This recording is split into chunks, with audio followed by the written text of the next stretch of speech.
you. Welcome. Welcome everyone to the Buffalo Board of Education's January the 20th, 21 board meeting. And by rising and saying the Pledge of Allegiance. Thank you. On the count of three, we will say 1, 2, 3.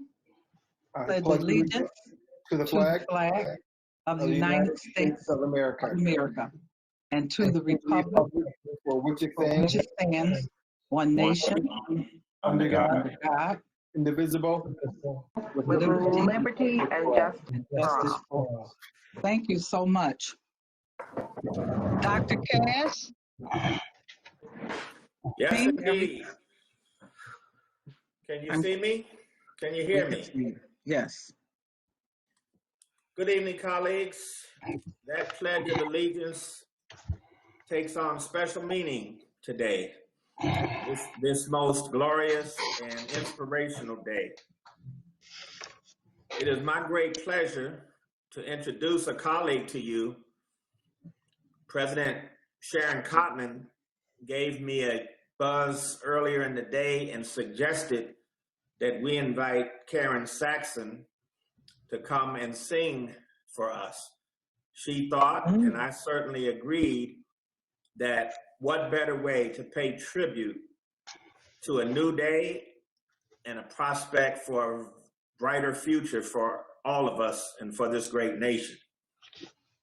And so I called Karen, and she agreed right away and was so honored to be able to be with us this evening.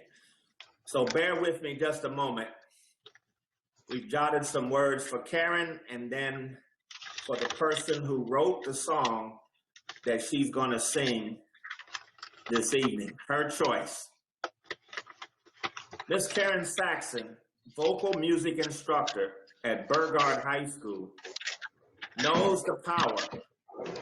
Karen, could you ask everyone to silence there like you do every week, please? Yes, please, colleagues, if you are not speaking, please mute. If you are on the phone, please mute your phone. Thank you. Miss Karen Saxon, vocal music instructor at Burgard High School, knows the power of music and its ability to touch souls, to inspire expression, and to soothe and lift our hearts. Karen has exposed her students in a myriad of schools across the district to every genre of music that exists because she is equally passionate about her craft and the beautiful children she teaches. Music, in Karen Saxon's world, is for shared experiences that leave lasting memories, and she has made many. On this jubilant day of the inauguration of our 46th President of the United States, Joseph R. Biden Jr., and our Vice President, Kamala Harris, Karen Saxon will lead us through song in a moment of our own lasting memory, at a time when hope returns to us with renewed enthusiasm for the future of our nation and for those of us here in Buffalo, New York. Karen will perform He's Got the Whole World in His Hands. And Margaret Allison Bonds composed this song.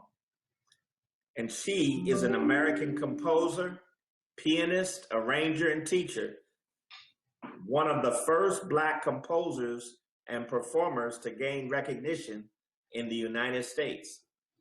She is best remembered today for her popular arrangements of African-American spirituals and frequent collaborations with the great poet and writer Langston Hughes.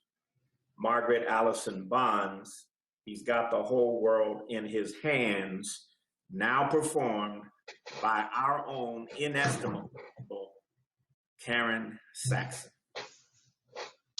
Karen, welcome.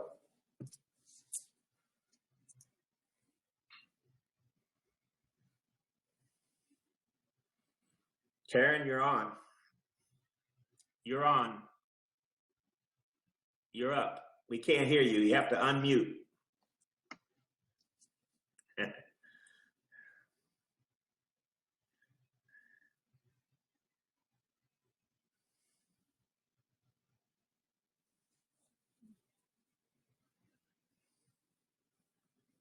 There we go.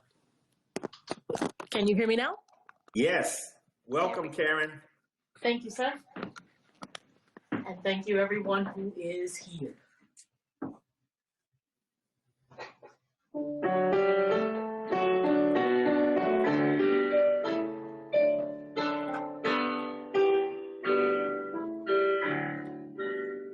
He's got the whole world in his hand. He's got the whole world in his hand.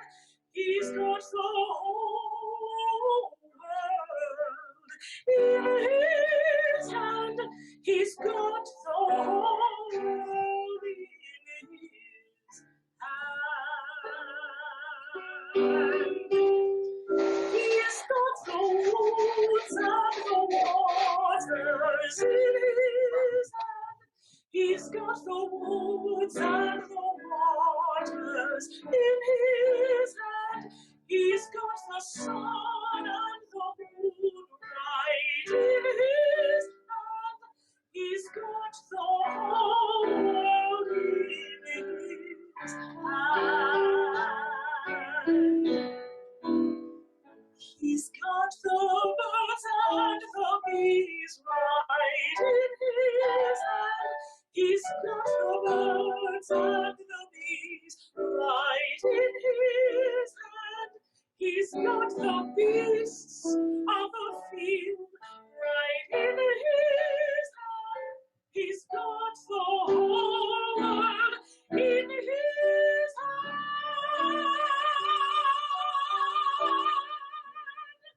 He's got you and me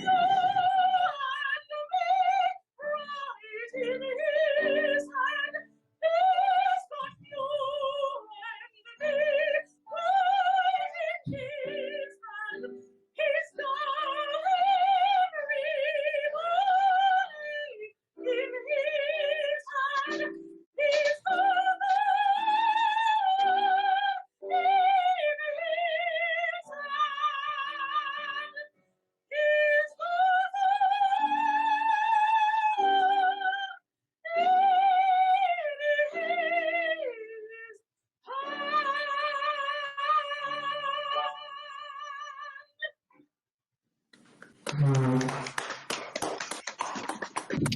Yes.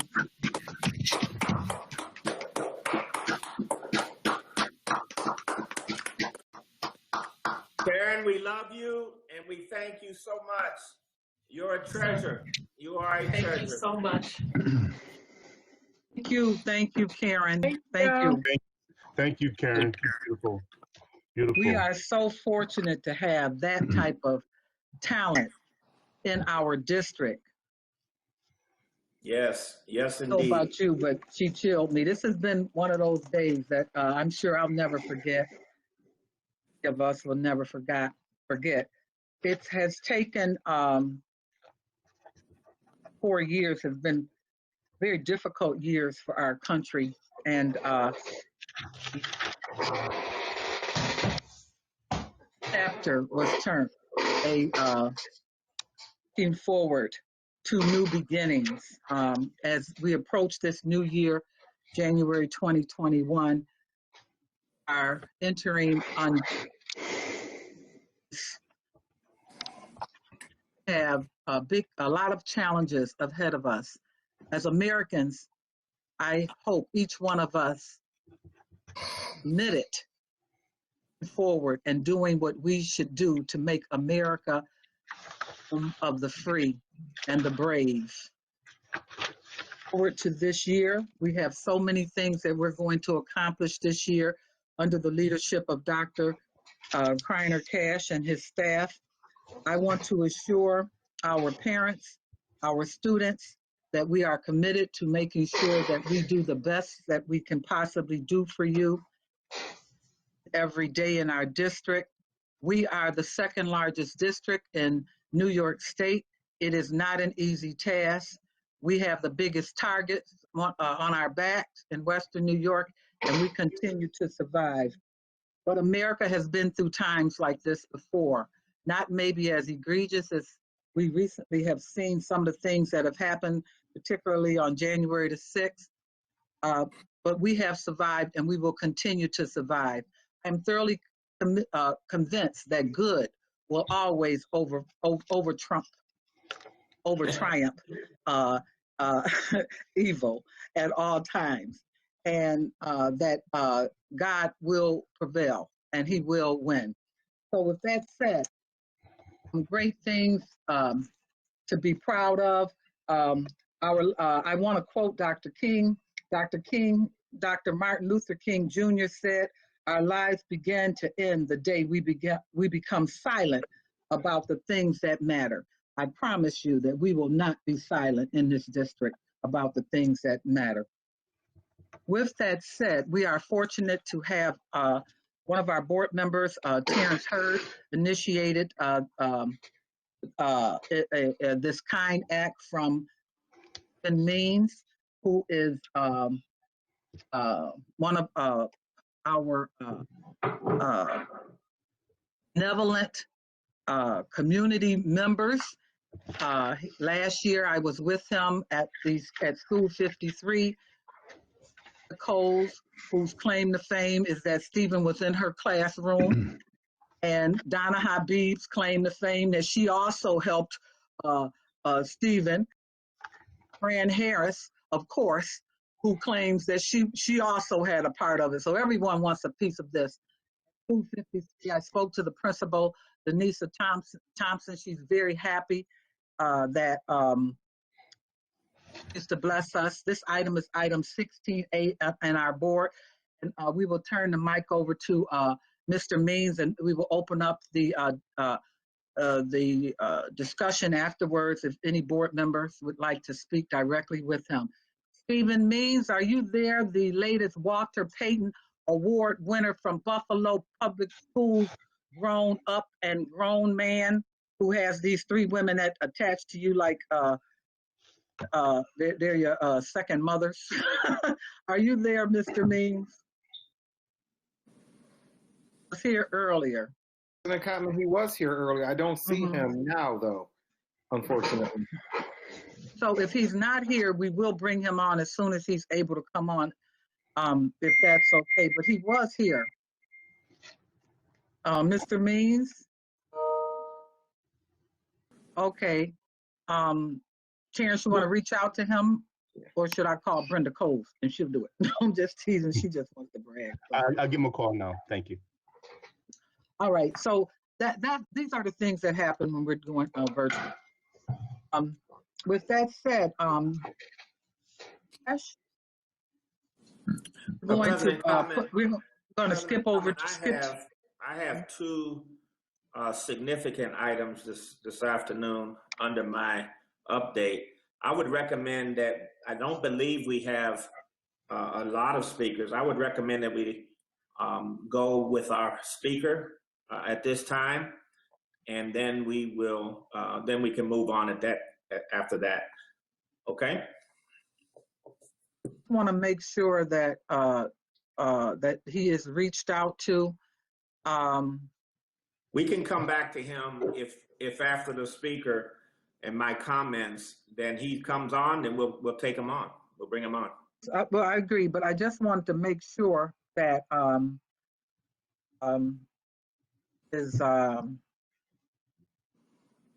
that because I understand he has a schedule, and I just wanted to give him a minute if we can. But meanwhile, I will bring up the speakers list. Believe it or not, I don't have the speakers list today. Darren, could you call the speakers for me, please? Absolutely. Do you want to read the speaker statement? Or we can jump right to Ms. Khadijah Hussein, who is I our...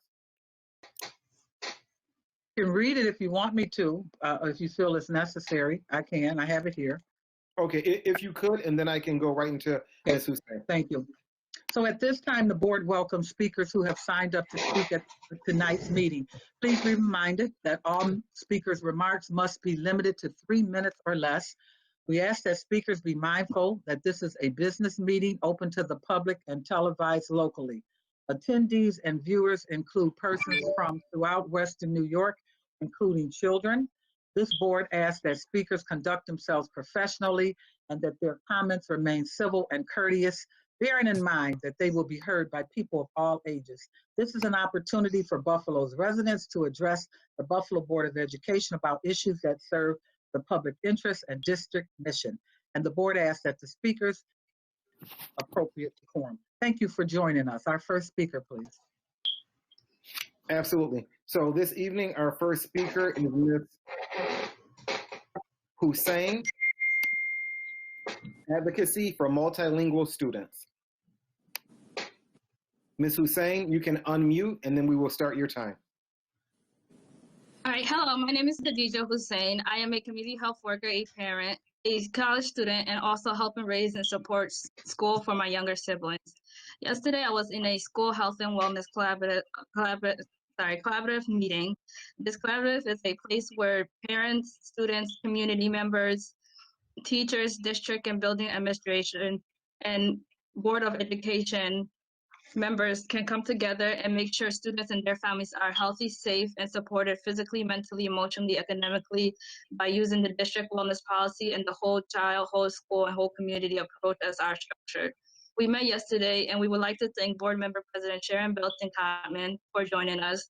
Some of the topics that were discussed were their health and well-being overhaul, mentally, emotionally, and physically. The most challenging thing in school and in life right now, what is working for them during these challenging times, and how can we work together to make sure all students and their families are healthy, safe, and supported right now.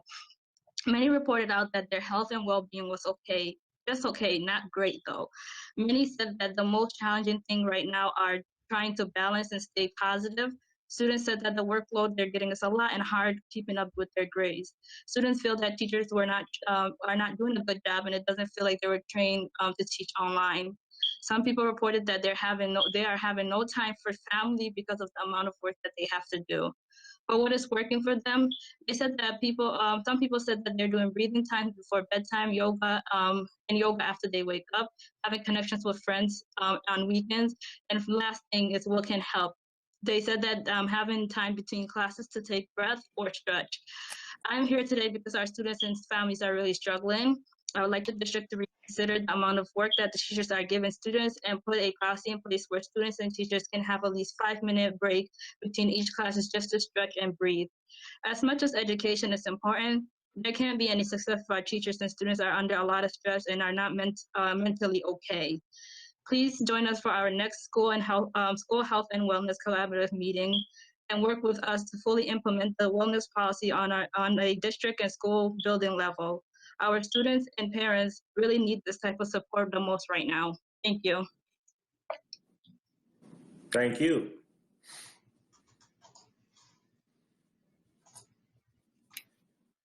Mrs. Cotman, that is our only speaker for this evening. Wonder I didn't get a list. Okay. Okay. We see that Stephen Means is back. Do you want me to respond, Ms. Cotman? Sure, if you'd like to. Well, I just, we usually do. I didn't want her to feel like we were dismissing. So, Ms. Hussein, thank you for your comments. Certainly, you touched on a lot of points that all of us educators in the Buffalo Public Schools, board members, all of our staff, we're very sensitive and concerned about the issues that you described. We've heard those concerns as well. And that's why we do have a curriculum that focuses on the academic part of our students' careers, but also the social emotional part, as you say, the wellness part, that is equally important today under this very challenging virus and pandemic that we live under. So we're hoping to start school soon and start to be able to address the needs of some of the families and students that you speak of. And meanwhile, I will have Dr. Tanja Williams reach out to you, and Dr. Nadia Nashir and other staff of our fine team to continue to work closely and be a partner with you and the organization that you represent. So thank you so much for those comments, and please stay well and stay healthy. Thank you. Yeah. Thank you, Dr. Cash. Stephen Means, hear us? We did an introduction.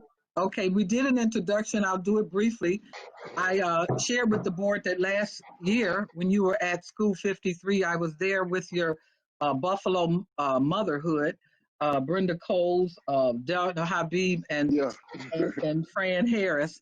And I sincerely thank you for blessing our student population again. It's item 16A. We will be voting on it. I do sincerely believe that God grants favors to those who do things that they do not have to do. And that's the greatness of your heart, and we appreciate that.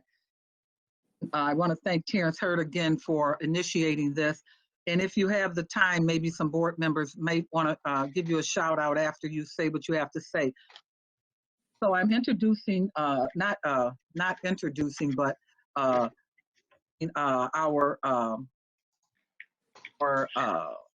team successful student, graduate of Buffalo Public Schools, Mr. Stephen Means, the latest Walter Payton Award winner. And I can remember as a little girl thinking Walter Payton was the biggest man I ever seen in my life.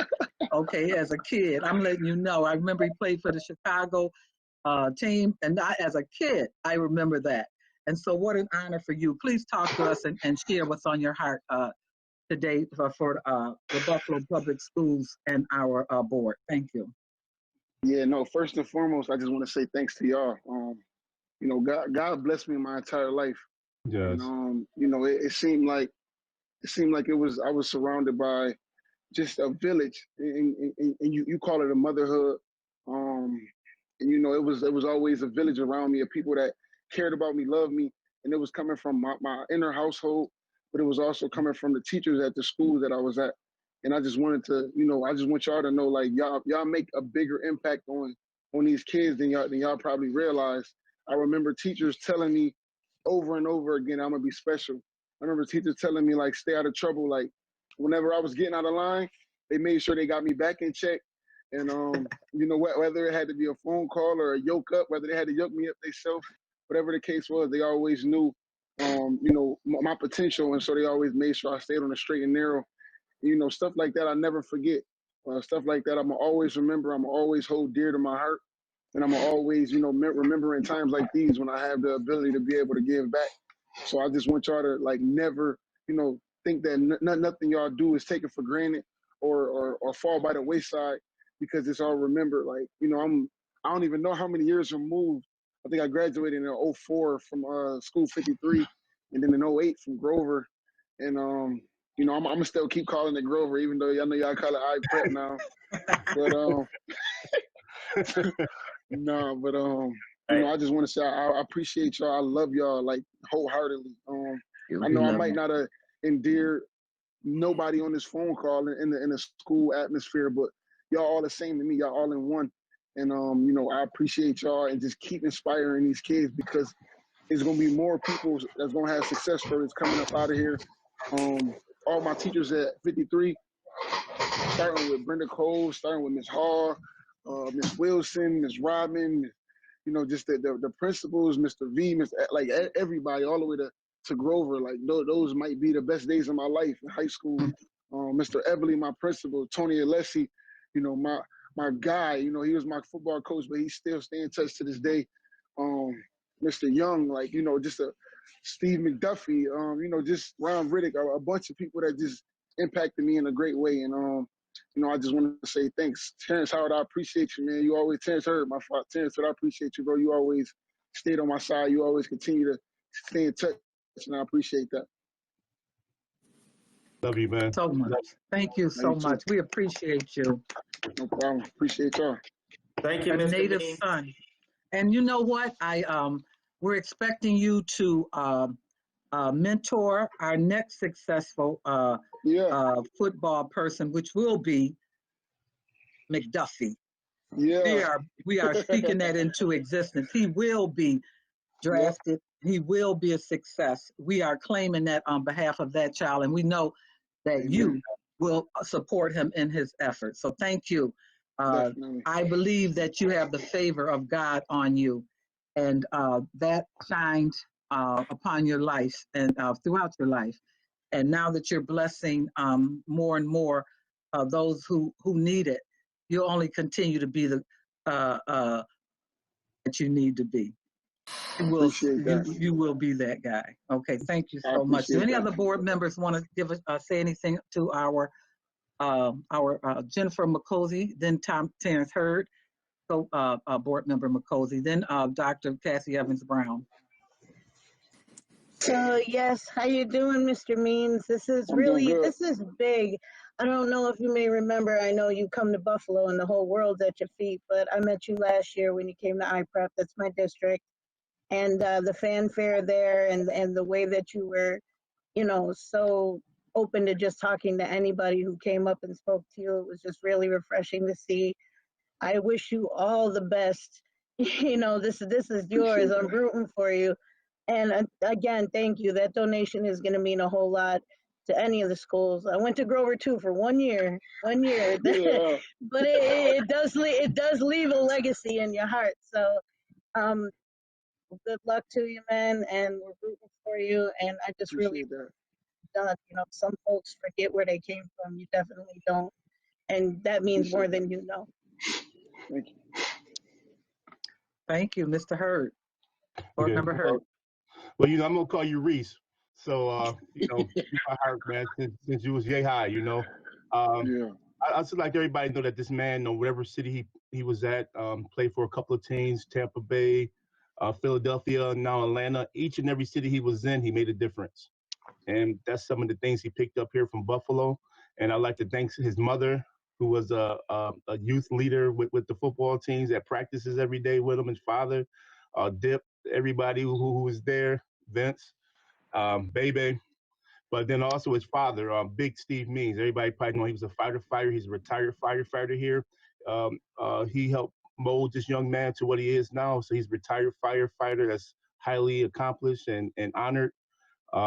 So I just wanted to say thank you from the heart, man, because you know, I was there, but you're a lot way farther than I ever was, man. And I love you for who you are in your heart, man. Never change. Appreciate that, T. All right. To Cassie Evans Brown. Steve, I still have our picture 5 years ago at Mount Eric. Simple of prayer. I had on that yellow dress. But I just want to congratulate you for all that you have done for this district. And I remember you as a little boy growing up in the church under your direction of your grandfather, Sonny Means. And so you hit the nail on the head. It was a village. And I think we're getting back to that village in 2021. So congratulations again. I still have that picture. I'm going to blow it up now since you become more popular. Speed to you. Thank you. Yes, indeed. So that's all the hands that are up. It's one thing, Stephen, to be able to come home, because we'll hold you true, huh? They don't let you forget stuff, will they? Nah, they won't. And that's a good thing, because we love you and you're grounded, and God be the glory. Thank you so much. Can I say one more thing? This young man had an injury last year, ACL, and you know he worked hard through it and came back and played again this year. This football. Yes. Perseverance conquers all. Perseverance, and his faith in keeping on. His faith in the Lord, you know, brings him through. And just like you're a mentor to more people than you can ever imagine. Continue fighting, David. Continue slaying those dragons Yeah, yeah. all right? Continue doing that. Thank Stephen, you. Definitely. we're so I'm sorry. proud of you for that With Dr. Walter Cass? Payton Award as well. Colleagues, Appreciate it. I know something special about that Walter Payton Award, and my brother-in-law won that award for the whole league 16 years ago. Reggie Williams played for the Cincinnati Bengals for 16 years, and so for Stephen, for you to be win it for your community, that is a huge, huge award, because what it means, colleagues, is what you do for your community off the field. And so it speaks to his heart, as many of you have said, his legacy from Buffalo. And that's who he is. That's who Stephen Means is. So we're so proud of you.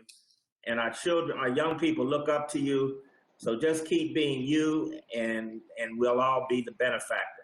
Thank you, sir. Definitely will. Appreciate that. Go Bills. Hey, Steve. Bill. Right?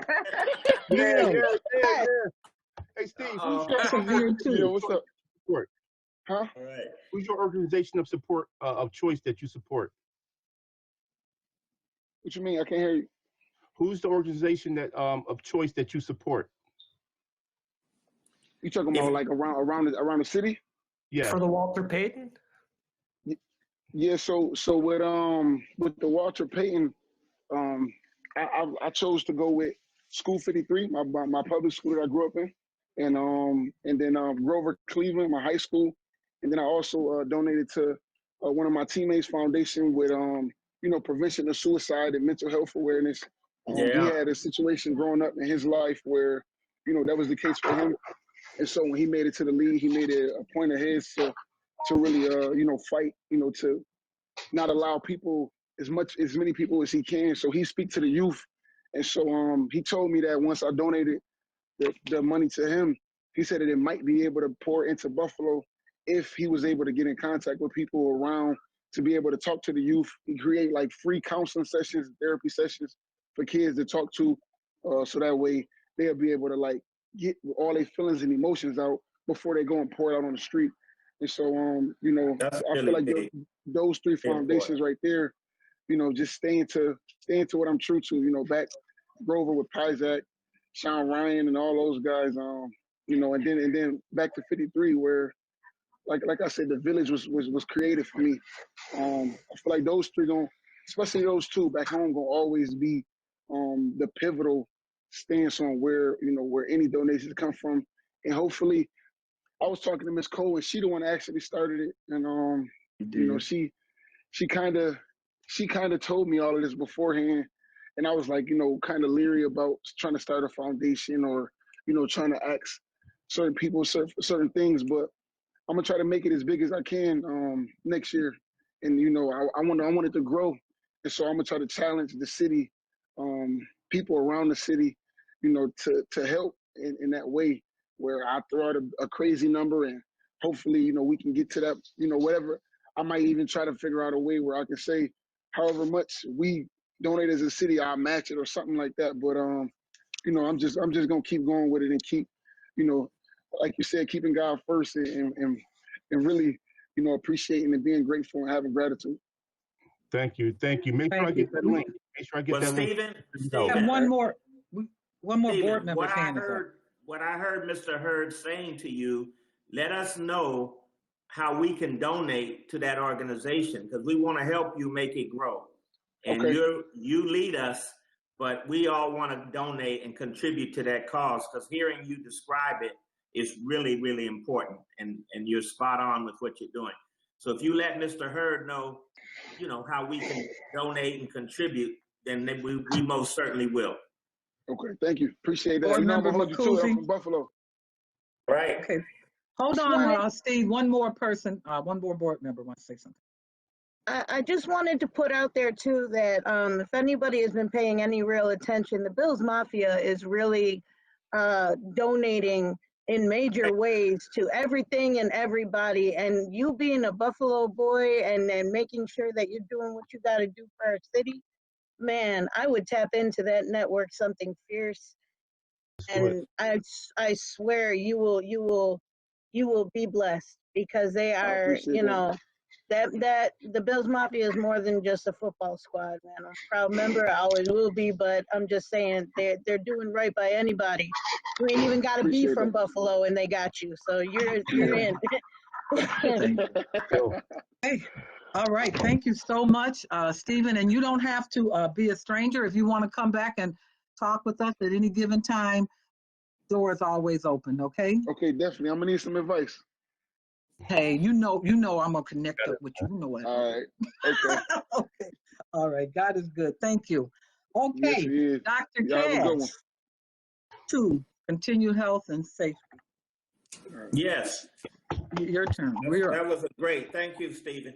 That was terrific, colleagues. And to Jennifer's point, because I follow this stuff, it's really special. One of the things that makes Buffalo so special, and I'm leading into Dr. Quo, one of the things that makes Buffalo so special is that when it is at its best, it's very, very generous. And so when we were watching the game, all of us last Saturday night, I believe it was, the quarterback for the Baltimore Ravens went out of the game sometime either at the beginning of the third quarter, something like that, with a concussion. And when he went out with a concussion, he was out of the game. That was the Baltimore's best player. And so after the game, the Buffalo Mafia, Bills Mafia, and all of the Buffalo fans, many Buffalo fans, started to donate to Lamar Jackson's charity, his favorite charity, which he gives to Baltimore, in Baltimore. And they raised $265,000 from Buffalo that went to Lamar Jackson's charity. So that's what I think Jennifer is speaking to, is that whenever people do what's right, Martin Luther King said the time is always right to do what's right. That's what you get. That's what will happen. So thank you, Jennifer, for that. And what a great guest tonight in Stephen Means. So I've been reflecting, colleagues, that really what Stephen was saying in many ways is why it's so important for our youngsters in particular to have that in-school experience. Look at what he has learned over the life, and look at who he attributes his development to. He talks about 53. 53. That's an elementary school. Then he talks about Grover Cleveland. That's a high school. And all of the people he mentioned tonight that were influential in his life. And that means that goes with relationships. That's in-person relationships, hands-on. And so while we have been doing our very best in the remote learning or the virtual learning model during this just absolutely devastating, I mean, I don't even have the words to describe this pandemic. Over 400,000 lives lost to it, more than in World War II. And way, way more, 8 times more than in Vietnam. But I thought we would start tonight under my update with, again, introducing Dr. Dennis Quo, our BPS medical director, and the division chief of general pediatrics and interim division chief of developmental pediatrics and rehabilitation at the UBMD Pediatrics and the University of Buffalo. So his credentials speak for themselves. He's a good, calm, thoughtful colleague. I speak to him as often as necessary for the work that's before us. So Dr. Quo has prepared some remarks for us tonight to give us sort of a state of affairs here in Buffalo and help us in our decision-making going forward. You do have this afternoon a superintendent resolution in your board docs under 13A, and I will be asking us to pull that resolution later in the evening and discuss it and then vote on it. Here to help us with our decision is Dr. Dennis Quo. Hi, everybody. Good evening. And also, what a pleasure to, and very humbling to follow the previous speaker, Stephen Means, and just how inspirational this is. So as you know, I'm a physician, and I and many of my colleagues, we provide primary care for children who attend Buffalo Public Schools, and I really very much appreciate the opportunity to work with Buffalo Public Schools in any way we can to promote the health and wellness of the children for Buffalo. And as a medical director, I would like to relay the medical perspective and the science behind school safe education and safety during this really challenging time.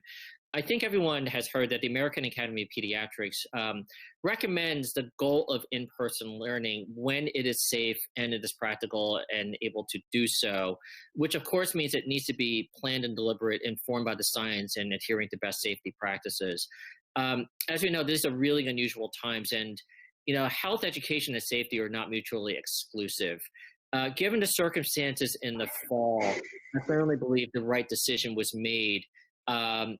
Given the circumstances for the testing situation, the supply situation, the concern that cases would go up during the fall as they did over the last 2.5 months, and the need to be able to keep our teachers together with their students and go all in on the best learning experience we could provide.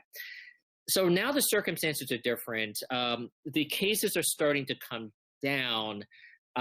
We are meeting a certain number of metrics, and there's a lot more data which shows that when schools do open correctly, they are not the drivers of community outbreaks, particularly with younger children.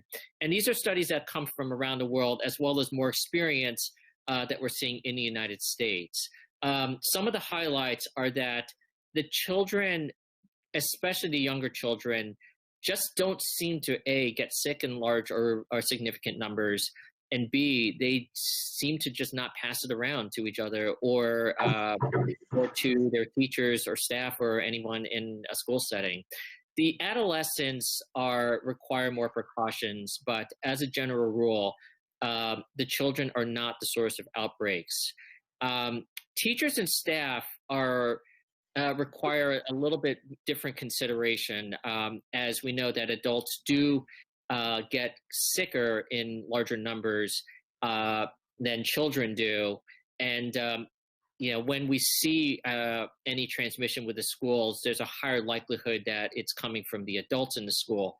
So it is really incumbent to make sure that we do engineer safe environments for our teachers and staff, and also that we acknowledge the need for education and expectation and personal responsibility inside and out of the school, particularly with adhering to best safety practices, including masking and distancing. The approach to keeping our school safe includes an understanding of the multiple layers of safety. That includes increasing the density of who is physically in the schools, engineering and behavior practices, and PPE. PPE is actually one of the last lines of defense. Other layers have to be put into place. We do have good guidelines from the Centers for Disease Control and the American Academy of Pediatrics for reopening schools. They're quite comprehensive. A lot of school districts have looked at them as well. As I said, there is a good safety record when these practices are adhered to. The landscape of where we are today is that we do have more cases than we did early in the fall. The positivity rate, however, was higher right after the holidays. The test positivity rate in Erie County in Western New York was really the highest right after the Thanksgiving holidays and right after the December holidays. There were periods of time when it was up in the 7 to 8% range. Over the last several weeks, it appears to be starting to trend downward.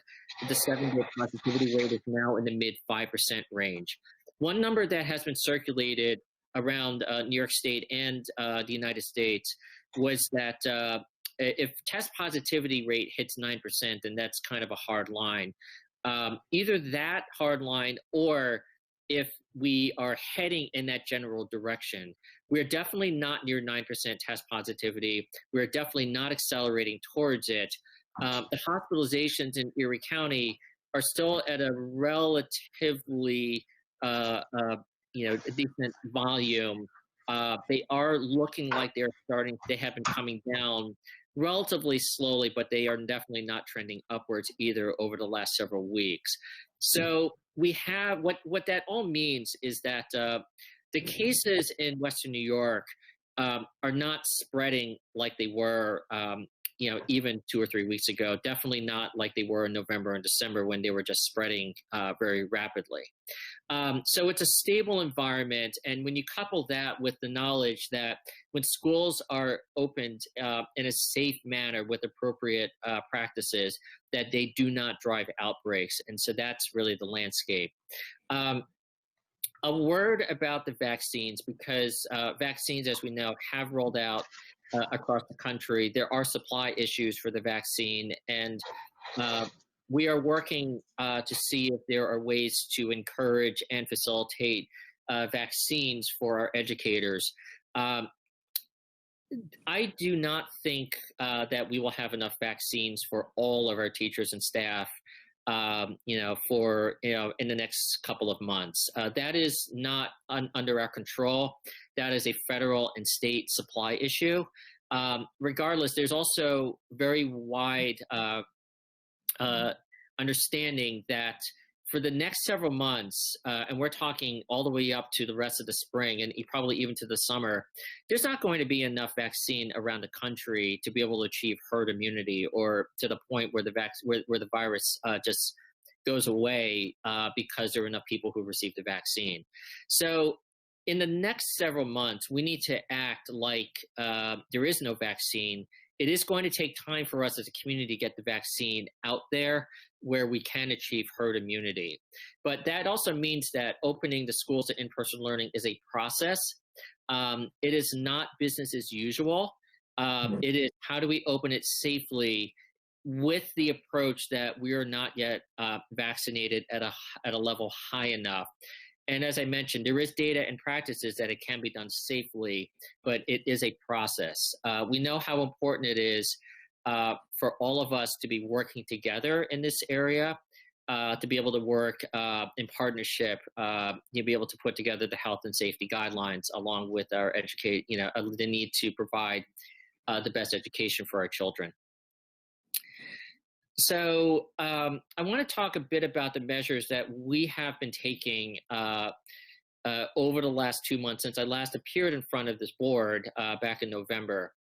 I'm very comfortable discussing the measures we're taking.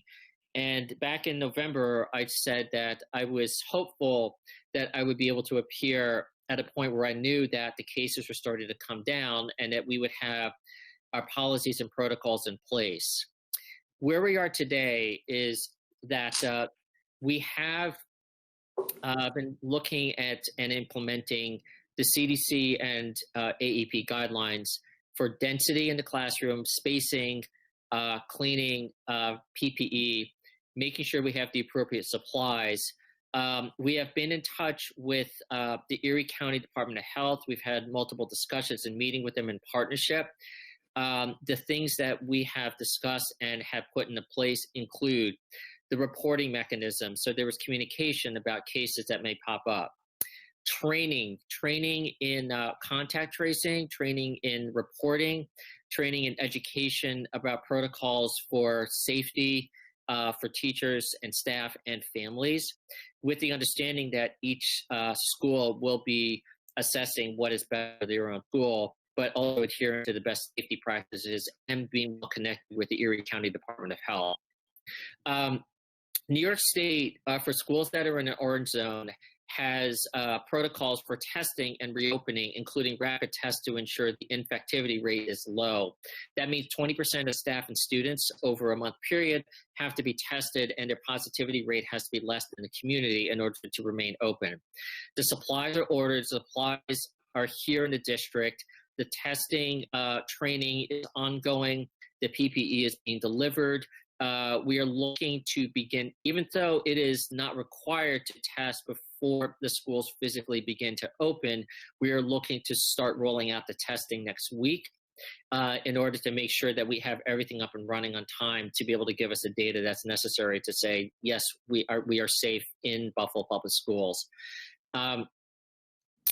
We also have reviewed appropriate precautions for things like personal behaviors, responsibilities, things like masking and distancing, and ensuring that we protect ourselves as a community, again, adhering to best practices, because none of us want this virus. None of us want this. None of us want to spread this virus. And this is really ensuring that we can support our community, because keeping the schools going, ensuring that we provide the best education and wellness to our students is really going to take us acting as a community and individually as well. So that is my report. I'm pleased to tell you that I think we are now at a position where we can begin the process of reopening safely. As I know Dr. Cash has mentioned, it is a process.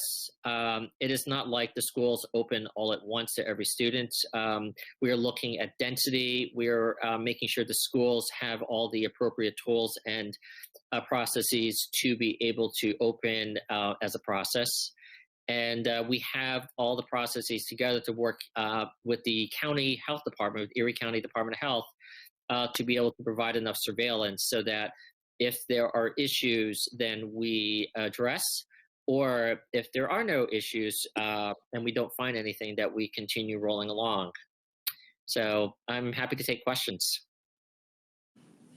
Thank you, Dr. Kuo. We really, really appreciate you. Sharon, Okay. you and your team, you have the floor. Thank you. First question is from Board Member Larry Scott. Dr. Kuo, thank you. That was very comprehensive, very helpful information, just start to finish. It was very helpful to hear that. I have two questions.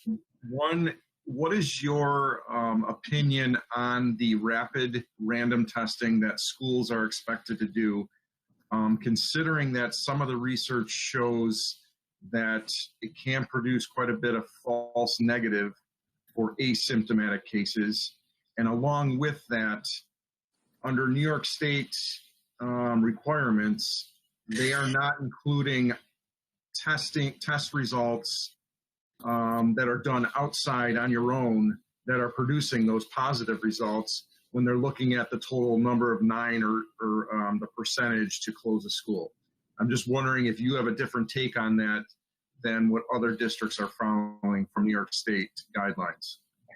Yeah, no, that's a good question. And I'm aware of some of the reports that have come out, including one that came out in the CDC's morbidity mortality weekly report just the other day regarding the test. I believe the test is a tool that is useful given what we know about it. It is not the gold standard. What it does tell us is whether there are, if you randomly select students and staff, are we going to see cases? It gives you an idea of like how much the virus may be circulating. It is very specific, which means that if it is positive, it is very, very likely that it is a real infection. It is, however, it does have a false negative rate, and the false negative rate is somewhat higher if there are no symptoms. So it can't be used as a test that shows you the background positivity rate, but it can show you whether there is a high burden of transmission within a population, as long as we don't compare it to the tests that are being done. As long as we understand that the properties of the tests are different than the PCRs, which are considered the gold standard. What it is intended to do is just take a random sample and say, kind of, is it circulating? And that's really what we want. That's really what we can do. It is different than, like, most of the people who get the PCRs, the gold standard tests, are generally, they have a reason to test. Like there's some sort of clinical reason, or maybe there's been exposure. For the rapid test, you're taking, what you're doing with this protocol is you're taking just a random sample of students and staff and just saying, are we seeing it? And as long as we know that there is some false negatives, that is why we, even though we have those tests available, that is why we have to act with safety and distancing. It's just a tool of information that should reassure us that we are not seeing an outbreak of cases within the schools, and that'll reassure us that the schools can remain open. And your thoughts on including outside test results in determining whether a school should be closed? Oh, right. So the reason that, so the thinking behind that is that the reason you're testing outside is for a clinical reason. In other words, they may have a reason. There's a reason why they're getting tested, but there's going to be other information that will likely keep that student or that teacher or that staff away from the school. Like perhaps they have symptoms, and so those guidelines, that's, yeah, ideally, if there's a test and there's a reason to test, there's information available that that person will already be out of school. So it's just a different, it's just a different use of the test. Randomly testing individuals who are asymptomatic in the background is just gives you, like, is it just, is there virus circulating in the community? There, I should also mention that the outside test results do also inform us as a community whether it is safe to keep the schools open, such as if the test results were starting to increase up to, like right now, it's, they say, in a high 5% range. If in the next 4 weeks, we see that number creep up to 6%, 8%, 8.5%, then I think we have a different discussion. So those test results, those tests are being obtained for different reasons. And I think as long as we understand there are different reasons why, I'm okay with looking at it in these separate lights.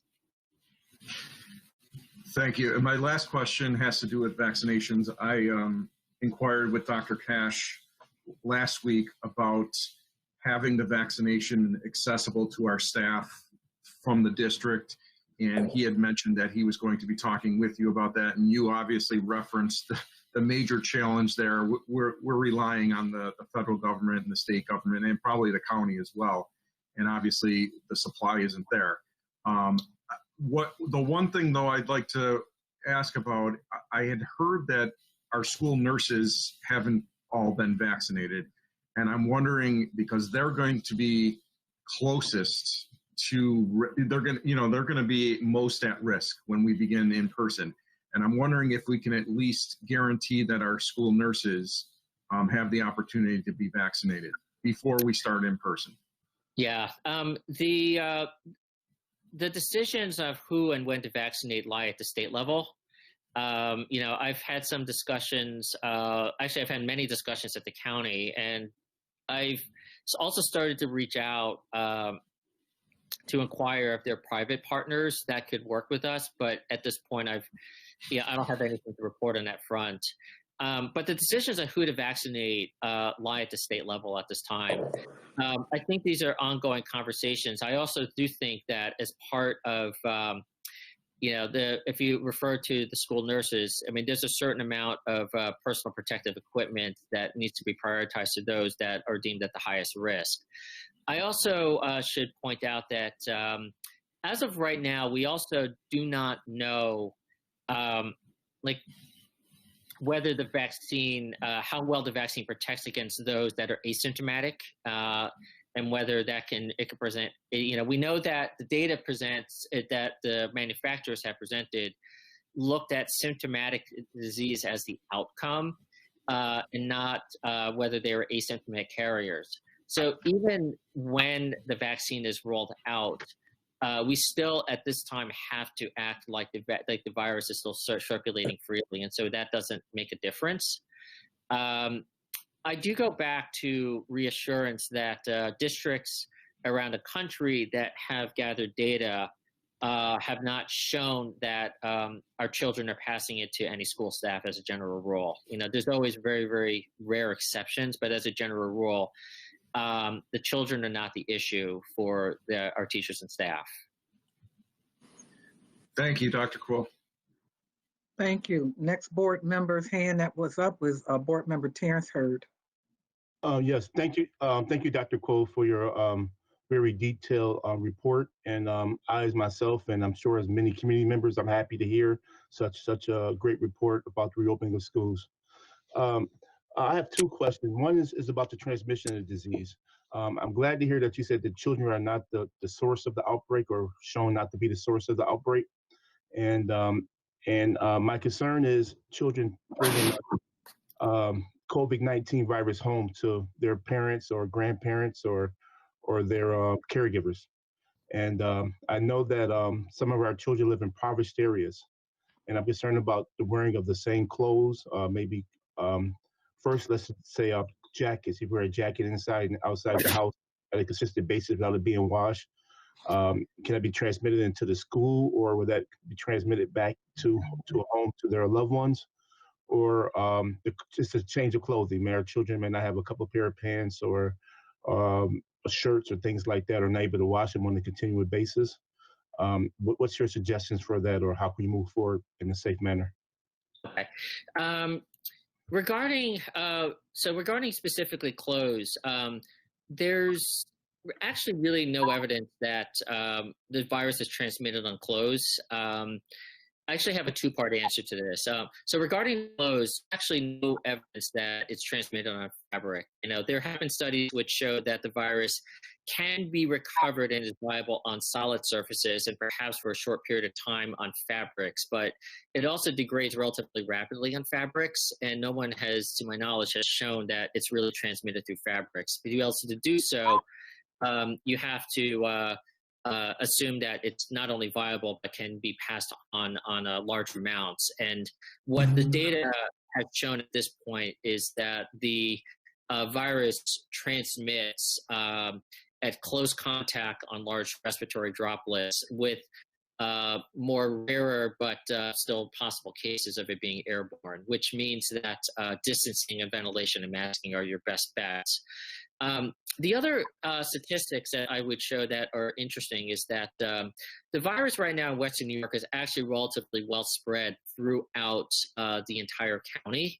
And so what that suggests to me is that even though in the spring that the virus was more concentrated within the city limits of Buffalo, at this time it is actually well spread throughout the county. And County Executive Poloncarz has mentioned, and Erie County Department of Health has published, the case rates, per zip code, and you'll see that many of the towns around the city of Buffalo have rates that are equal, if not higher, to many of the zip codes within the city of Buffalo.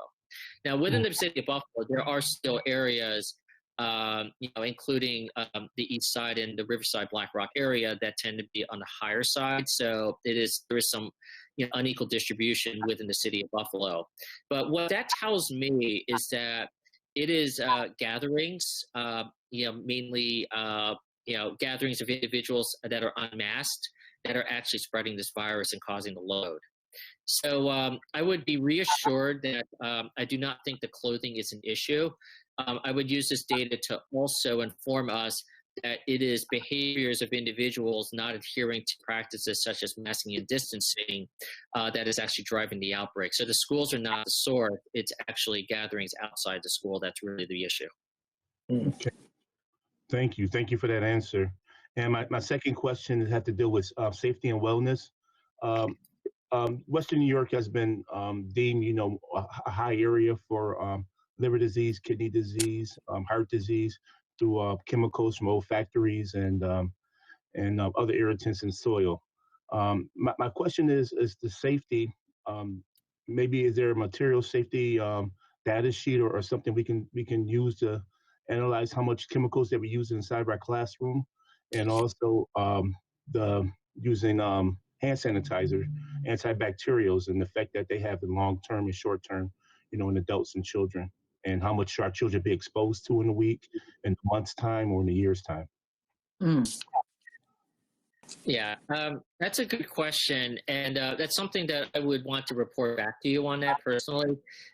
Regarding the safety data sheet, there are specific recommendations for cleaning and sanitizing classrooms, including the that are governed that are mentioned by the Centers for Disease Control on like what are the acceptable ways to be able to sanitize and deep clean a classroom based when you have during the coronavirus pandemic. And if that's actually information you're interested, I think I would ask the opportunity to follow up on that particular one. I'm not as concerned about the I'm not concerned about the use of hand sanitizer per se. I'm the cleaning agents that we would recommend for deep cleaning, of course, are not something that we would recommend when you have a classroom, when children are present or near the classroom. But if that's something I could follow up with you personally, that would probably be the best thing to do. That'll be great. Thank you, sir. Okay. Next, we have board member Dr. Ann Revere, followed by Vice President Lou Petrucci.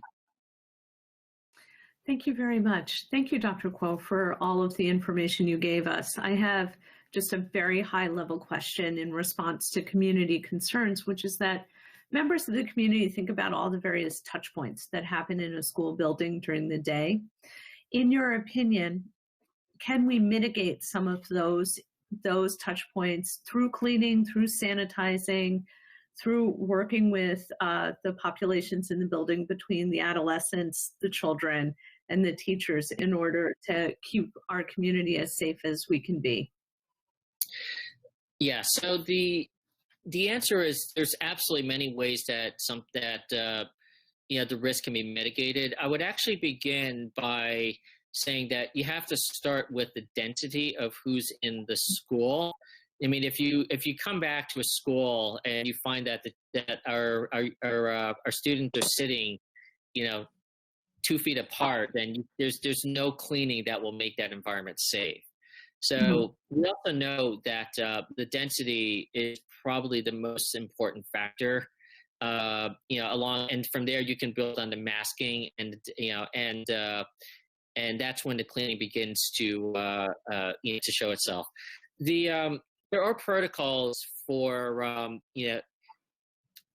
cleaning high touch point areas. And I'll give you some examples of things that can and should be inquired at any level. Is anywhere there's a high touch point, how often is it cleaned?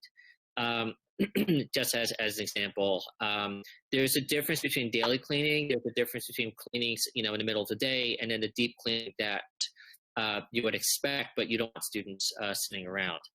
But it's also, you have to also look at engineering the flow of how people walk. So if individuals are facing in the same direction, that the risk of being contagious is lower than if they were facing each other.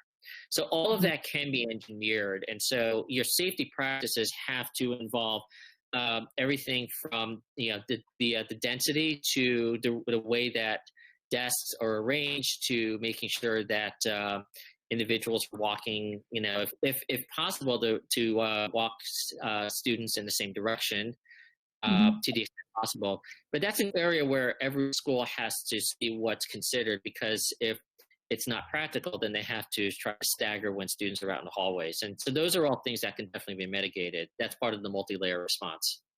That's really helpful. Thank you. So the bottom line of what I'm hearing is that being careful about how many people we have at a given time, where they are, how they're facing each other, and as you said, personal responsibility with masking is going to keep our community fairly safe. Absolutely. Thank you. Next, Mr. Vice President. Thank you, President Kottman, and thank you, Dr. Kuo, for your very informative presentation.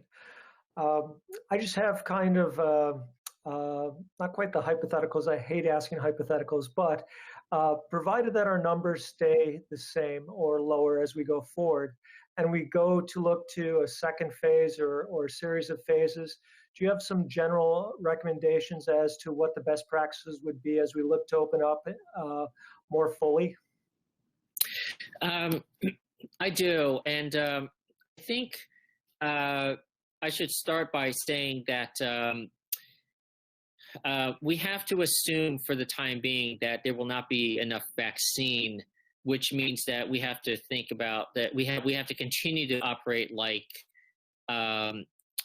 anybody could walk in, and if they are too close, like if you're not adhering to best practices, that the risk of being infected next to somebody does go up. So you have to act like, we have to act like as long that the next person could be an asymptomatic carrier, which means that you have to continue to adhere to masking and distancing for the foreseeable future. In my mind is that if you're looking at it, when we look at the second phase, because there will be a second phase, is that it's likely that for the rest of this academic year that we're going to have to continue to adhere to the spacing and controls that you would want when there is no vaccine, which means that we have to continue to maintain that the desks are 6 feet apart. We have to maintain masking, we have to maintain distancing. If the reason I also to start with in phases is that you're really talking about changing human behavior. Like if it is best for individuals as a group to walk in one direction, then that's a change compared to what it was, back in February of 2020. And so the key is to take more people and see if we can and be able to accommodate this, additional students in the same physical space with the same guidelines.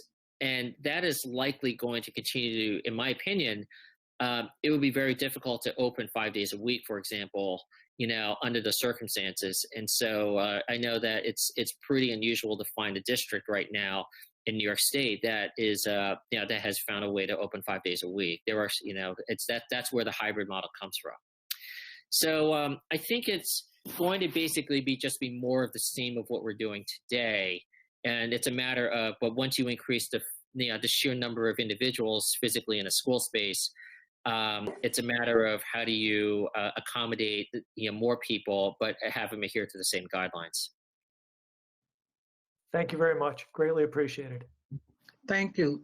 Thank you, Dr. Koo. Sharon Cotman here. I have a question that was to me.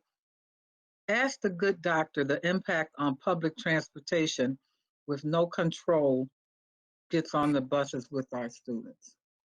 And do you have any opinions on our high school students that will be traveling on the local, the trans?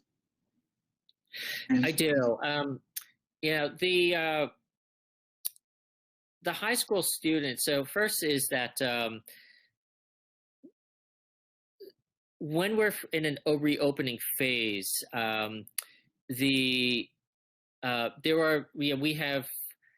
there's general agreement that the younger students, the ones that are less likely to become sick and less likely to pass the virus around, are the ones that we try to prioritize to bring back as a group.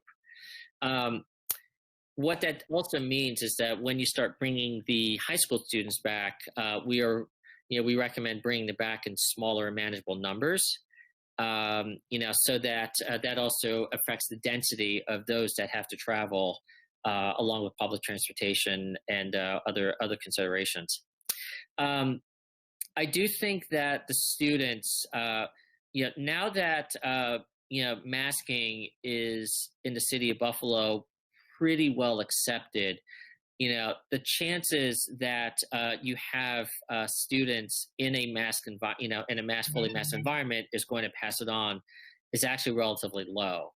I do go back to other districts that have opened and not found that there is an effect of outbreaks, related to the school setting, and that includes anything related to a school setting. It's certainly possible that, if you have multiple individuals in taking public transportation that are next to each other, and they are unmasked, that risk definitely goes up. But at the same time, the precautions, this is the way I'm looking at the risk. The first is that the positivity rate is going down, which means that on the whole, for each person that is infected, they're not infecting multiple people anymore. So there's actually fewer and fewer. The risk of getting infected out in the public, if you are masked, is actually getting lower and lower each day. That's the idea. So that's why if the positivity rate is going up and the virus spread is uncontrolled, that's a different story. The other is that once we as a community started masking, and you look at what's going on in New York City, for example, there was risk to individuals in the public transit system in New York City when the masking was not understood and when the virus was being uncontrolled. That has gotten significantly better, and I do believe that mass transit has become significantly safer. That also means, however, that because it is a less controlled environment than, for example, being in your own house, that is why we have to do this in stages.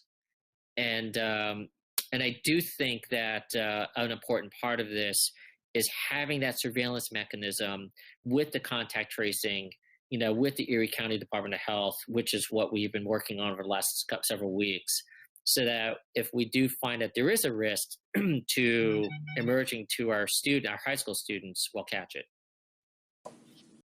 Thank you. Thank you so much. Are there any other additional questions? Thank you so much for your thorough report. I just have one. Since the Bills are playing and we are going to go to the Super Bowl,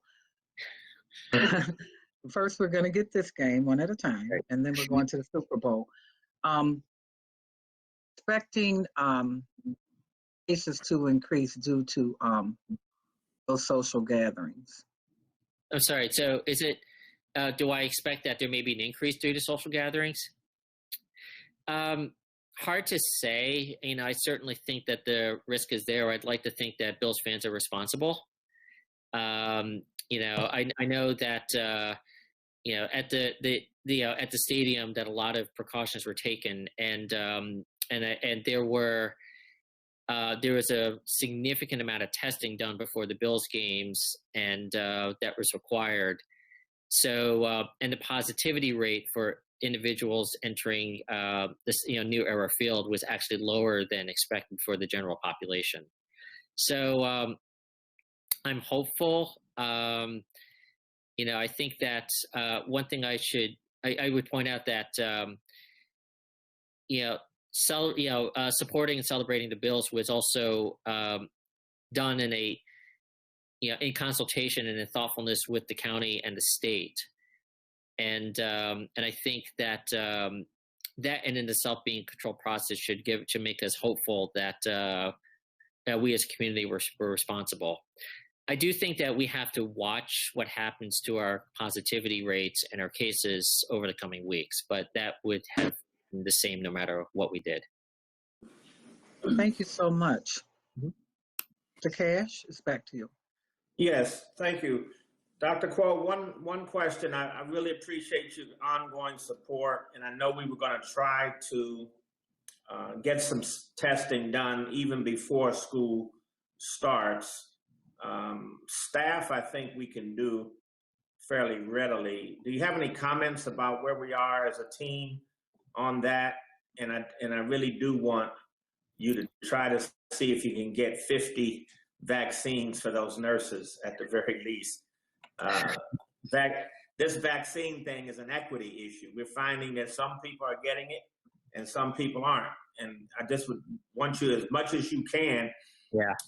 I believe the board is even willing to invest some dollars if you find that UB, for example, gets a big stock of vaccines.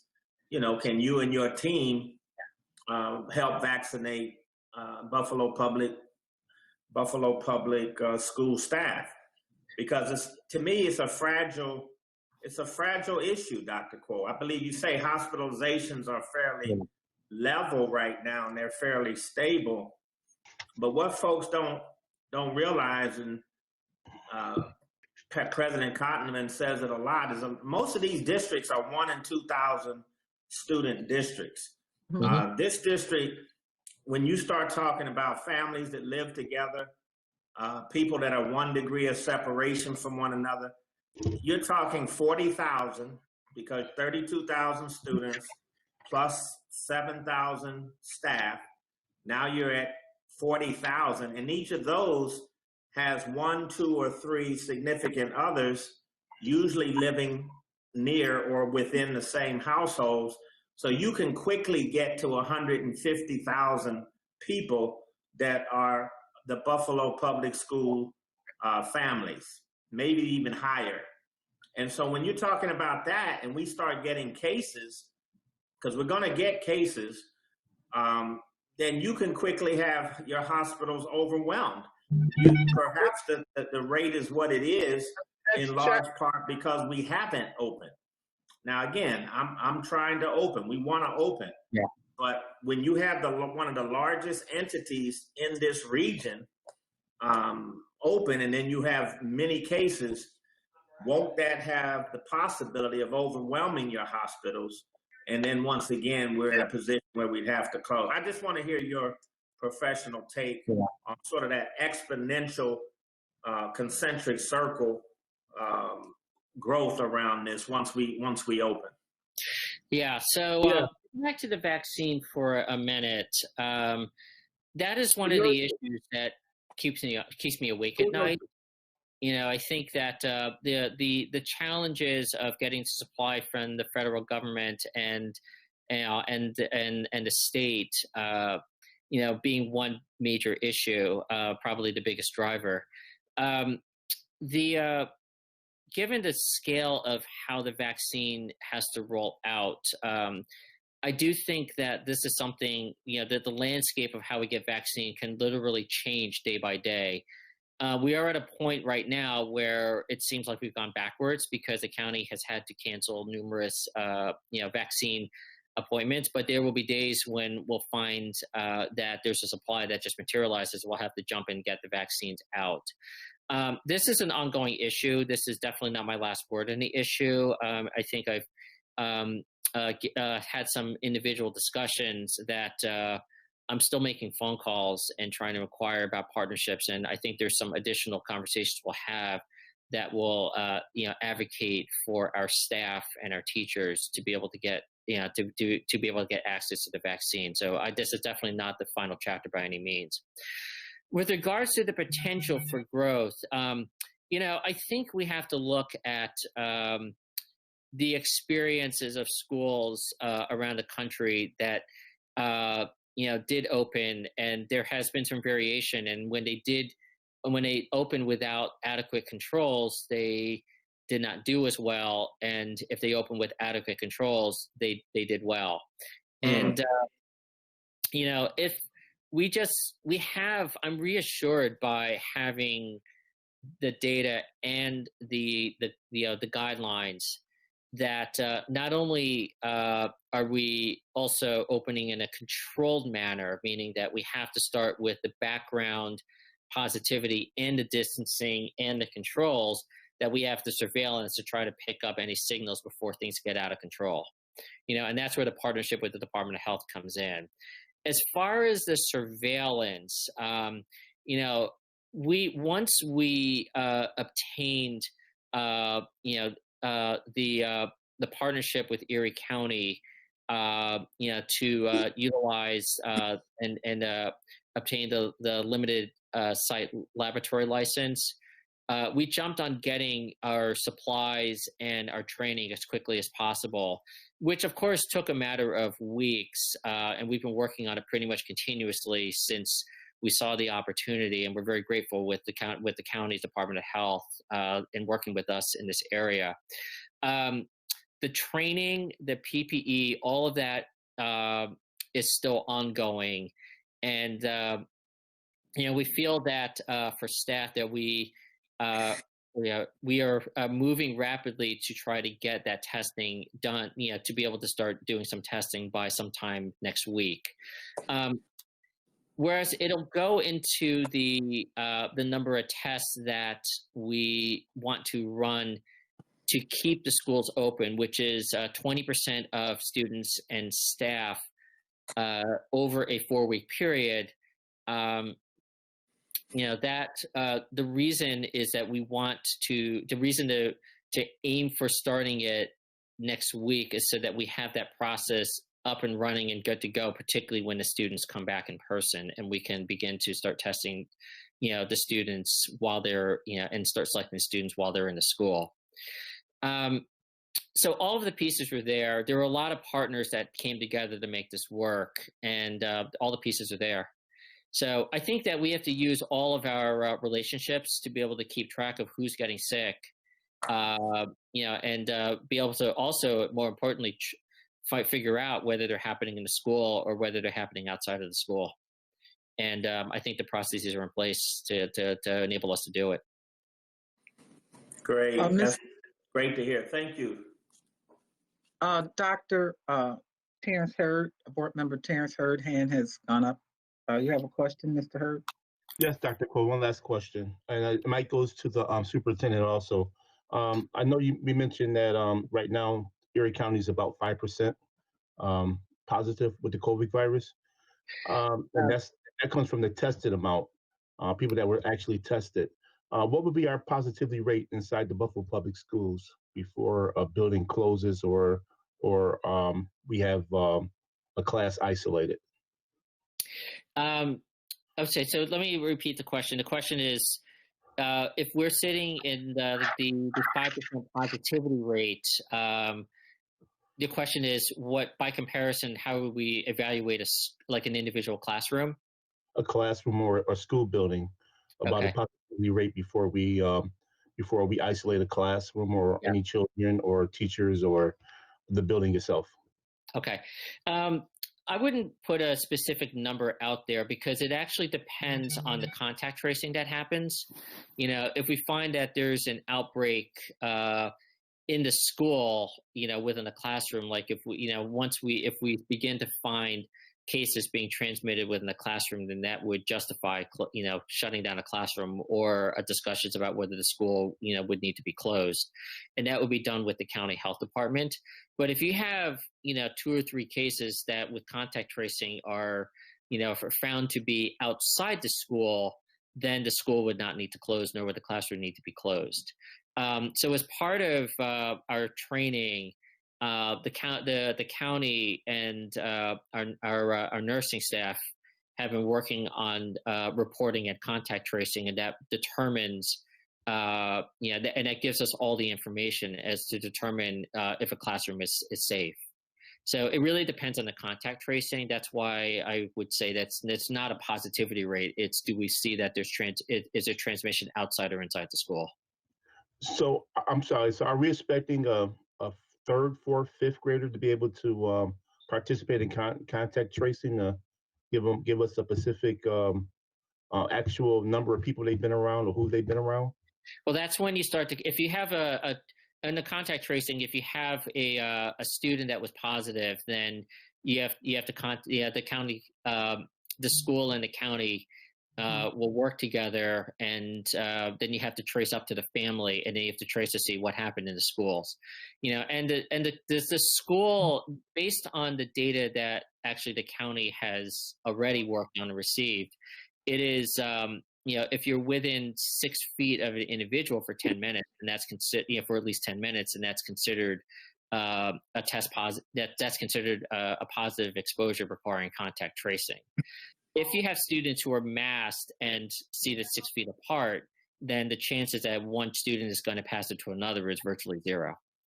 And so, if classrooms were held to protocols and teachers are held to protocols, the chances it's going to spread in the classroom is very, very low. So now, if you find under contact tracing that there was actions that deviate from the standards, then that triggers contact tracing. And in general, when the county has found, for schools that have opened in the county, when they have found inter-school transmission, the number I have heard was that 14 out of 15 inter-school transmissions in the county that they know of were actually adult to adult. And they've only known of one case so far where a student passed it to an adult. Now, that's the level of contact tracing that's happened. I mean, that's a reassurance that if the schools adhere to practices, that the chances that you're going to find something occurring within the classroom is extremely low. Okay. Dr. Cash, is your hand up? Dr. I'm Cash. sorry. It's just these things are so important for us, and I want to ask them in front of all of you. Dr. Quo, two concerns. One, I've always been concerned about the lag nature, LAG, lag nature of the data. So by the time you know about positivity cases in a school, you could have many more, and they just haven't tested yet. So I'd like you to just comment, especially in a place like a school, about lag data. And then number two is, if two teachers, for example, teachers meet, they work together. School is a very collaborative environment. If two teachers test positive, for example, and they're in contact with other teachers throughout the course of the day or other staff members, do all of those staff members have to quarantine? Right. So let me answer the second question first. Quarantining will happen. My conversations with the county Department of Health is that a positive contact tracing will happen if the contacts are deemed to be at high risk of transmission, which means that if you have two individuals that met within 6 feet of each other without masks, then that would constitute a positive contact. If you had two individuals who sat 6 to 10 feet apart with masks, or they were meeting for, like, say, 2 minutes, that would not constitute a positive contact. Now, there are decisions that are made by the Department of Health, but you really have to, in general, you basically have to break protocol to be able to be contact traced. And the idea is that when you walk, I mean, the way that we operate any environment is that you have to assume that there's a potential that anybody you come in contact with may actually just be carrying the virus, because there's so much asymptomatic transmission. And as long as we put in the controls for masking and expectations for distancing, then if you have one person contracted the virus from, say, a household contact, because that does happen, it does, as long as everybody else was appropriately, following protocol. Right. Ideally, none of them should be contacted. None of them would be quarantined. That's the ideal. See, that's a very important question. Let me just say, that's a very important clarification that you're making, and thank you for that, because what happens is there's wide inconsistency about how decisions are made at the school-based or district level about quarantine. And as soon as you get into this big back and forth and people in and out and on quarantine, just because they heard that someone in the school was positive, for example, they'll say, why aren't we quarantining? Why isn't the school shutting down? Why aren't we doing? And I like what you're saying, or need to hear what you're saying, because that creates staffing instability very, very quickly. And that is one of the things we're trying to not have happen, because that's not good for kids and for their instructional continuity. So, the other question was the lag nature of the data. By the time you see it, you definitely could have many more. What we're not seeing at this point is explosive, uncontrolled transmission in the community. We are seeing transmission in the community, but it's not as explosive. Like back in November, late October, throughout the month of November, it was explosive. It was uncontrolled, meaning that for every case of a virus that you saw, you were seeing more than one person or multiple people infected. And we're really not seeing something like that occur in a community at this time. You know, it's still at relatively high levels compared to, let's say, 3 months ago, but the transmission is not as uncontrolled.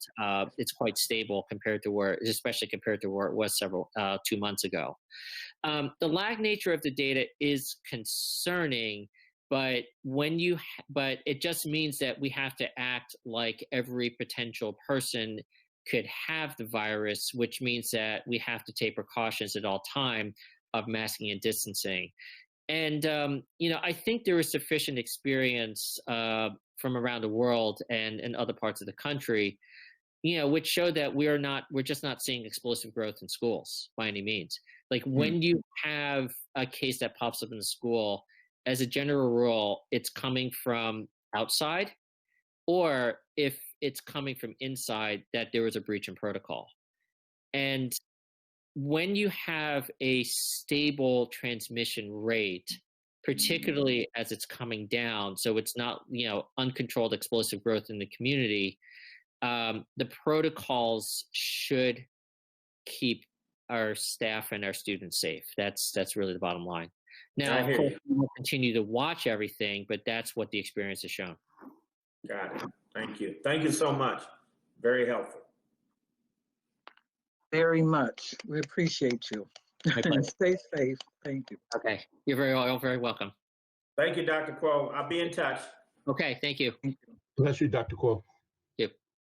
Dr. Cash, do you have anything else to share with us today? Yes, I do. So, colleagues, the second item under my update is I would like to share some academic achievement metric with you. One of the board's primary responsibility, Ms. Cotman, and I think Jennifer was around, and I'm not sure if Ann was, but we had a training a couple of years ago where Mike Casserly and his colleague indicated that we ought to spend most of the time in a board meeting on student achievement.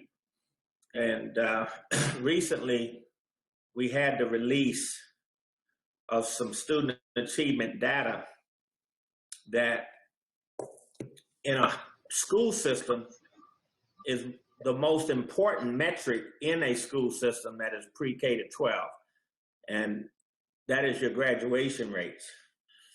And while it was easy to sort of look at it as a year with an asterisk, or, you know, kind of not pay as much hullabaloo as we do in a non-COVID year, I've asked two of our outstanding staff to join me tonight and really just in 10 slides, give you some highlights, give you some points of conversation, certainly give you the whole deck, so that when you're talking in the community and when you're talking with colleagues and you're uplifting the Buffalo Public Schools, as I know all of you do, you can dispel some of this conversation that comes up that tends to dismiss and disparage Buffalo Public Schools, even when it is achieving, even when it is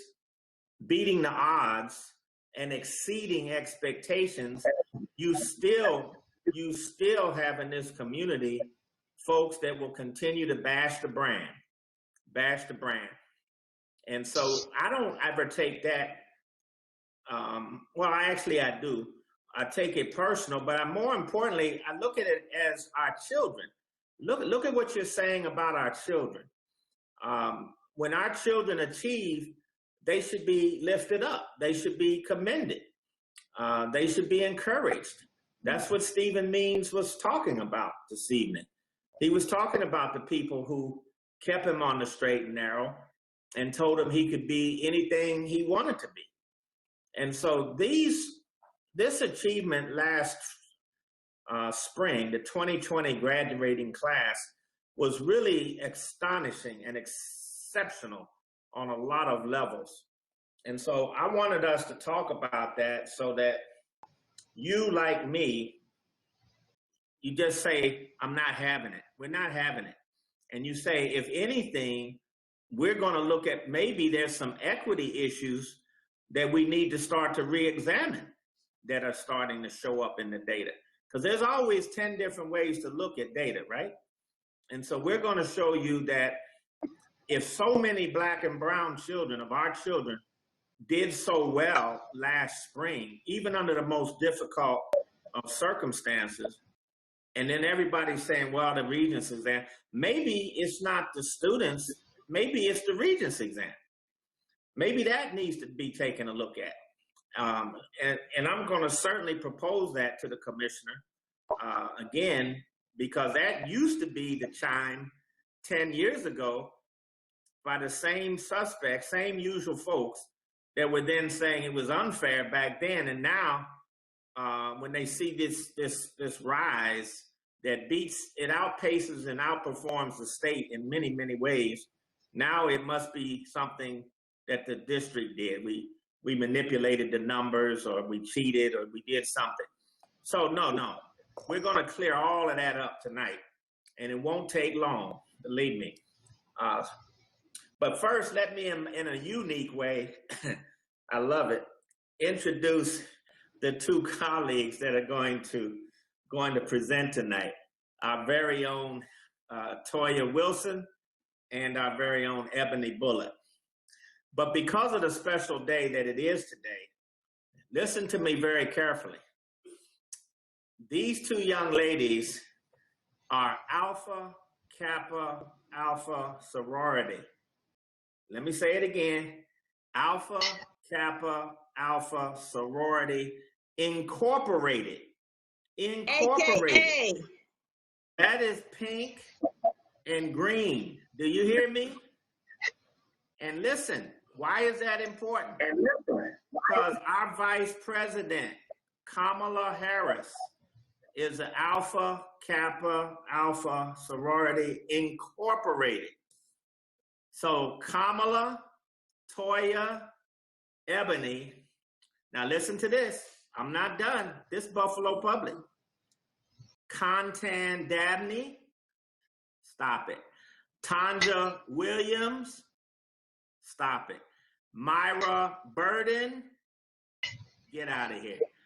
These folks are all Alpha Kappa Alpha sorority.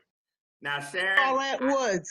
Sharon, they've been beating me up. They've been beating me up. So I don't know what sorority you're in, but I had to get in line today. I had to get in line. So, colleagues, without further ado, these organizations are very important. You know that we're all part of something. And these are outstanding, talented African-American women. And I just wanted you to know that. That was what they had in common. They're all on my cabinet except Kamala Harris. And let's show these 10 slides and let's have a conversation. So, Mike Lucci, do you have the slides? If you could present those.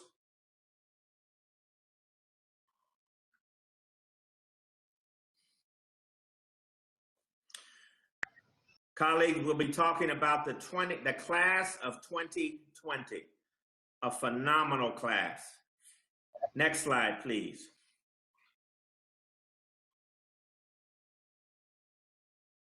Mike? Okay. Certainly the education bargain, we're very familiar with it now, colleagues, but what I wanted to point out is all of these efforts are starting to yield along the most important metrics that we are judged against as a school district. It starts all with early childhood education. That's what the rigorous early elementary education work and strategy is all about. Our strong community schools, which are resourced and as equitable in what we provide to our children as anywhere in New York State. That's the goal of those strong community schools. Make them second to none in terms of what we provide for our children. And then our innovative high schools, they're beginning to yield with the graduating classes of the new, at least 6 of them, and 4 of them just had their first graduating class. Of course, the after-school programming, the services that we provide for our neediest children and families is second to none anywhere. And that's what helps keep that equity and that support for our children at the level that we are proud of. And then, of course, we have a new relationship with our teachers and our principals. Right now, colleagues, I don't believe we have an adversarial relationship. I believe we have a partnership, a true partnership, where we are collaborating and supporting and have a professional learning community, both in our teacher ranks and with our principals and assistant principals. So it's a very, very exciting time to be working with the Buffalo Public Schools. This next slide and the several slides after that, about the next 4 slides, Toya Wilson will present, and then Ebony Bullock will present the next 3 slides. So Miss Wilson, if you would. Good evening, everyone. Thank you, Dr. Cash. So I really would like to start this presentation with acknowledging all of the Buffalo Public School secondary principals. They really pulled through and show what they were made of at a time when we were really struggling with a global pandemic.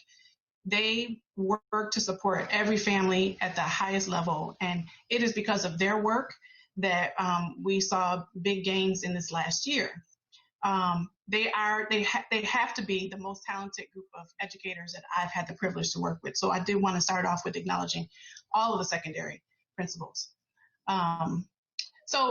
We're going to jump right into talking about how we did as a district and to what do we attribute the incredible gain of 76.3 4-year August graduation rate, a historic high for Buffalo.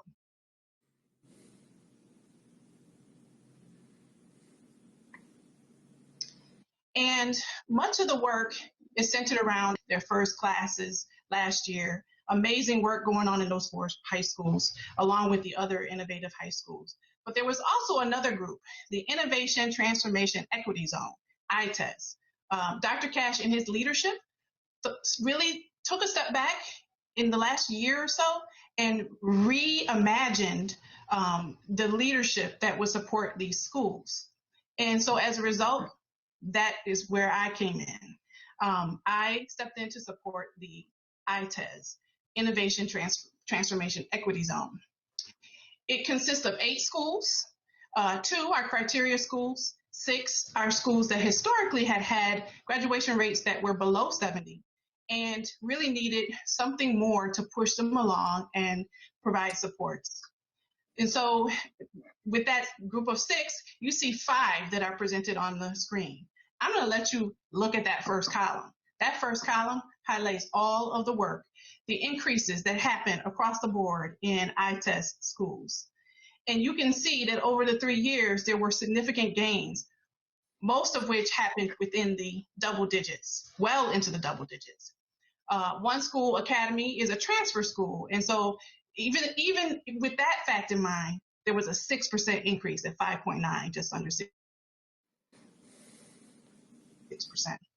The supports that were offered to these schools included tiered supports for principals and their leadership teams. What that meant was they received a visit from me, 90 minutes at a time, some once a week, so I saw them every single week, some every other week, and some once a month, depending on where they were as a school community.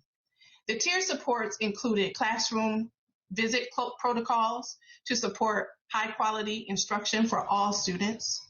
The visits also included systematic cohort tracking of individual students, starting with the graduating cohort, but expanding all the way through to the 9th grade, where students begin to accumulate credits.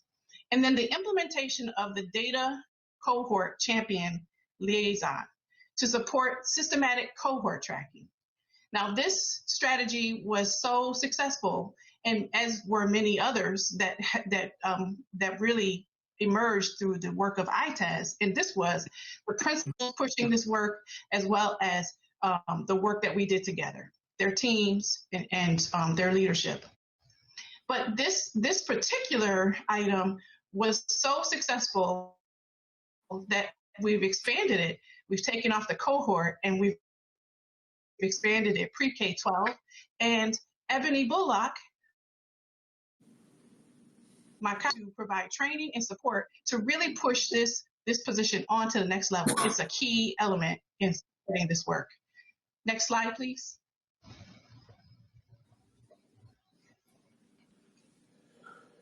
So, colleagues and board, I want to say this is our bragging slide. This is a slide that we want to show you that highlights that all of our schools all together, our cohort 2016, graduated 76.3% of our students. And this is a 4th straight year of us increasing our graduation rate. So right here, we just have a 3-year comparison, but I want to note that this is actually our 4th straight year. And again, our graduating cohort of 2016 celebrates 76.3%, graduating within 4 years by August of 2020. And this represents an 11.6 percentage point increase from the previous graduating cohort who graduated 64.7%. Next slide. And so when we look at how specifically our English language learners have fared, we know that we've graduated 24.3, we increased by 24.3 percentage points. From cohort 2015, we went from 32.2% up to just over 57%. And then when we go to the next slide, we can see how our students with disabilities fared, and we celebrate a 12.3 percentage increase from cohort 2015. We went from a little over 51% to 64%. So even with those groups that tend to struggle the most or are most dependent on us as schools, we continue to provide them with resources to ensure their success. And then Toya's going to talk to you about the next slide. So with this slide, you see the overall graduation rates broken out by race. And I'd like to point out that across the board, each one of these is an increase, and you'll get to see how that plays out in comparison to the state later on in our presentation. But what I'd like to point out is that most are above 70% or approaching 70%. And when you look at everything that is here, it really was a significant increase for all of our students. Next slide. But Toya, before you go to the next slide, go back. Go back, Mike. So colleagues, what you don't see is last year's race, but as Toya said, rather than talk about what still lags in terms of racial differences and racial gaps, what you can see very clearly here is that the gap is closing. It's not widening. And that's just another way that you want to share the narrative. You can talk about gaps, and I think that's important. But in this slide and in this class, gaps were beginning to close significantly, such that Black students, for example, were only a few percentage points away from the white student group. Mm-hmm. And I also would point out here, colleagues, if you look at the highest performing group, and this is a very important point, that Asian Pacific Islander, that's just the way they categorize students and classify them in the national indices for doing this. But as you saw that the ELL students sometimes require more support at the beginning when they're just learning the language, right? And that's why you saw some of those lower ELL graduation rates on a slide, a couple slides back. And now we're beginning to increase again. But the point to make is, yes, when you're first learning the language, they had a rule here in the United States where just 2 years, actually the same year, if you came in as a senior, you had to still take that test and still pass those courses. So that's difficult for students who are just beginning to learn English. But now this 85.4% graduation rate really represents, you know, our Burmese students, our Cambodian students, our students from Thailand, from the Pacific Rim countries, and that makes up the great majority of our new American population, new Americans we call them, our newest immigrants.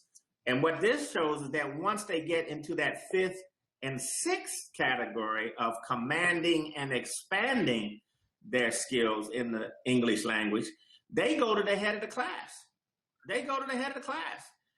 And that's why when you go to graduation ceremonies, colleagues, you often see our new immigrants or our new Americans who are in command of the language now, being your salutatorians and your valedictorians and so forth. You see that a lot in our high school graduating classes. So I just want to point out that kids improve, kids grow, and like the bargain says, if you put in the work and you put in the effort and you're committed, you can grow and go as far as you want to. And this data shows evidence of that. Thank you, Toya. Next slide. So, board members, as Dr. Cash and my colleague Toya alluded to, we've done some very specific subgroups. You see here, this data highlights how these different groups have fared with graduation. And so the increase has happened largely in part to the work of our colleague, Assistant Superintendent Nadia Nashir, who's leading our multilingual department, and our colleague, Assistant Superintendent Kim Holscher with special education, under the direct leadership of our Chief of Academics, Ann Botticelli. And what they've done specifically for these groups are, for example, we've worked really hard to expand the differentiated CTE coursework options for students with disabilities. We've made sure that we provide both during the day, after school, and even weekend academic support for our English language learners. For our students who come from backgrounds that are impacted by poverty, we have increased and made our Title I services even more robust, and really have worked to truly wrap ourselves around every need that they might have. We've provided these special groups liaisons that could speak right to their needs and give them all the sources, again, both academic and SEL, and if their family needed resources. All of that complete wraparound work by the various departments, both our academic side of the house and our social-emotional side of the house, has really contributed to how far our ELs and our students with disabilities are doing in terms of graduation. Next slide.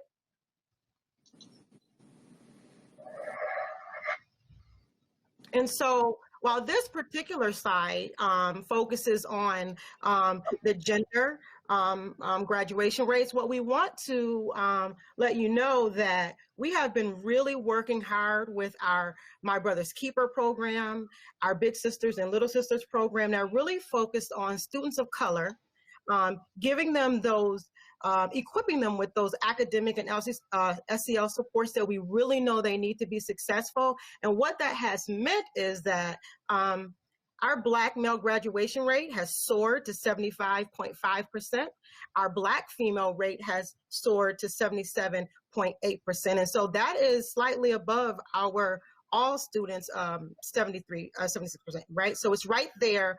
We are really getting to the meat of what our students of color need. I want to also point out to you, Toya talked about some of the great work that our ITES schools are doing. We want to also really lift up for you Lafayette in particular. Lafayette High School, their Black male graduation rate was 93%. Louis J. Bennett, their Black male graduation rate was also 93%. Middle Early College, their Black male graduation rate was 96%.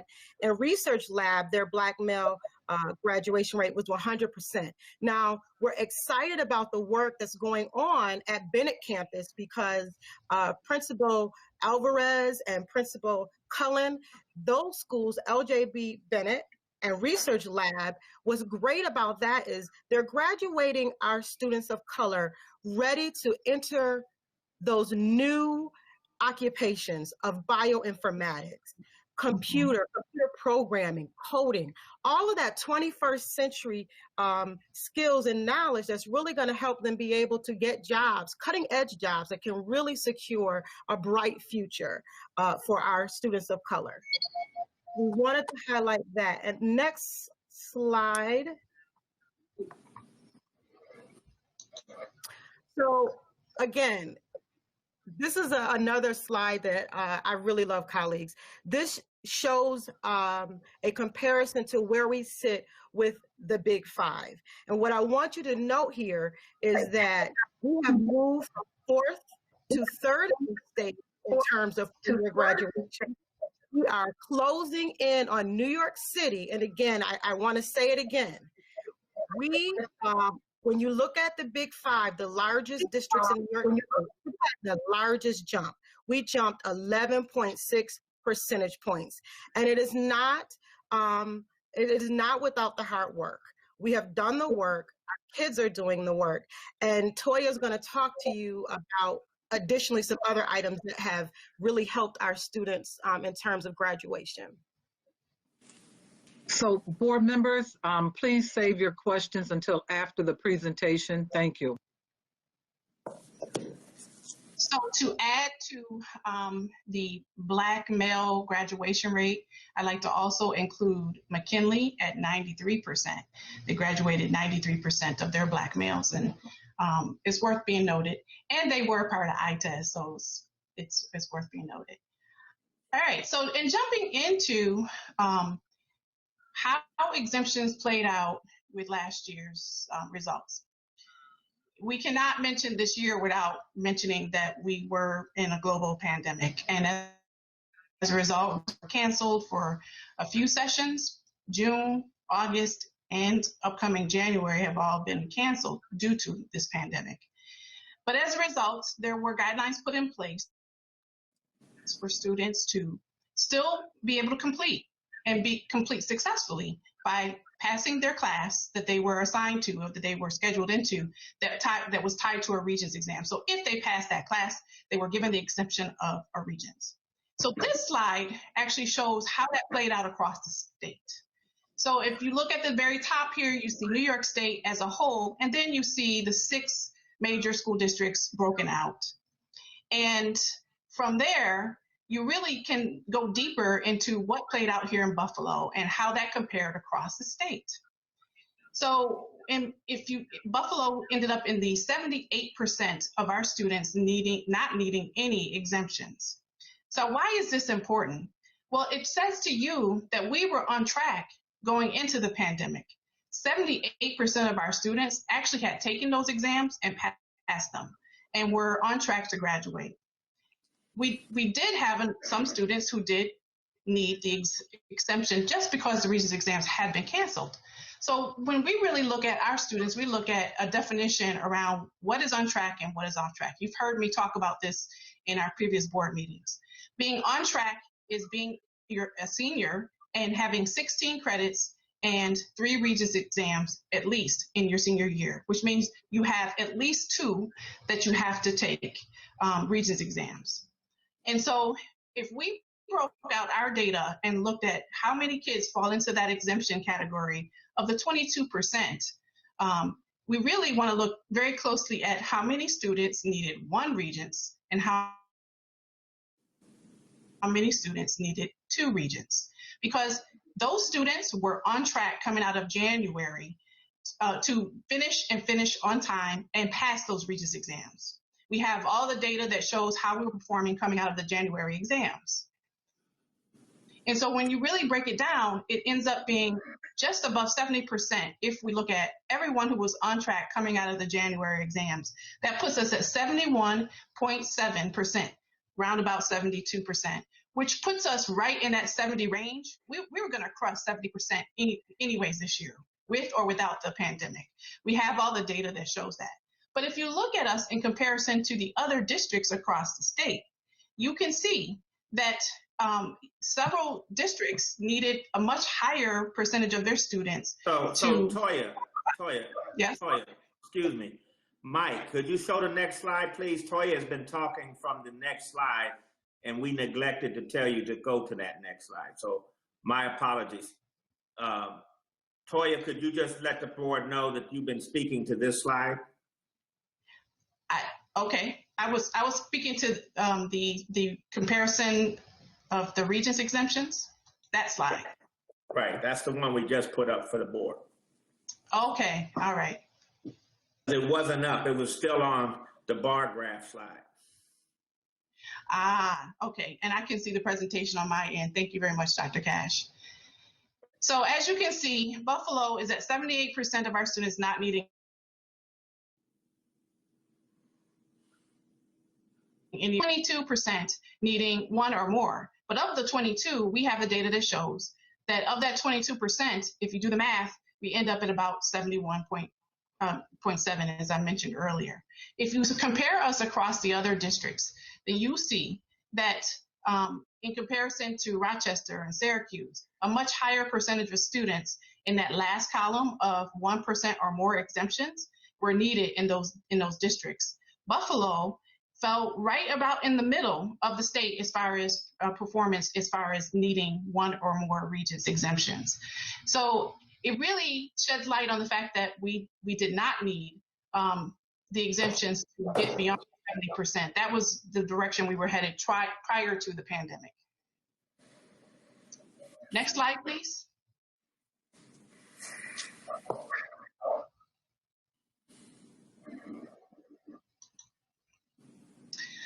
All right, so you should be seeing comparing four-year graduation rates.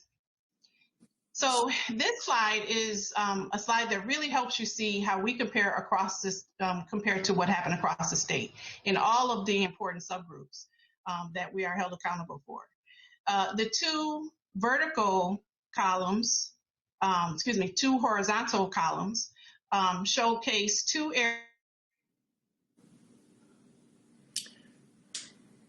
areas where we had big gains. We outperformed the state in that category. As you can see, we were at 57.5% versus the state that was at 46%. That was an 11.5 percentage point difference that we outperformed the state average.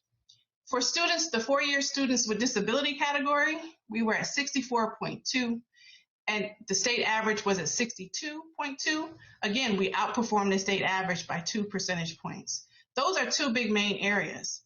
Now, when you look at the vertical column, you see all of the increases that happen across all of the subgroups.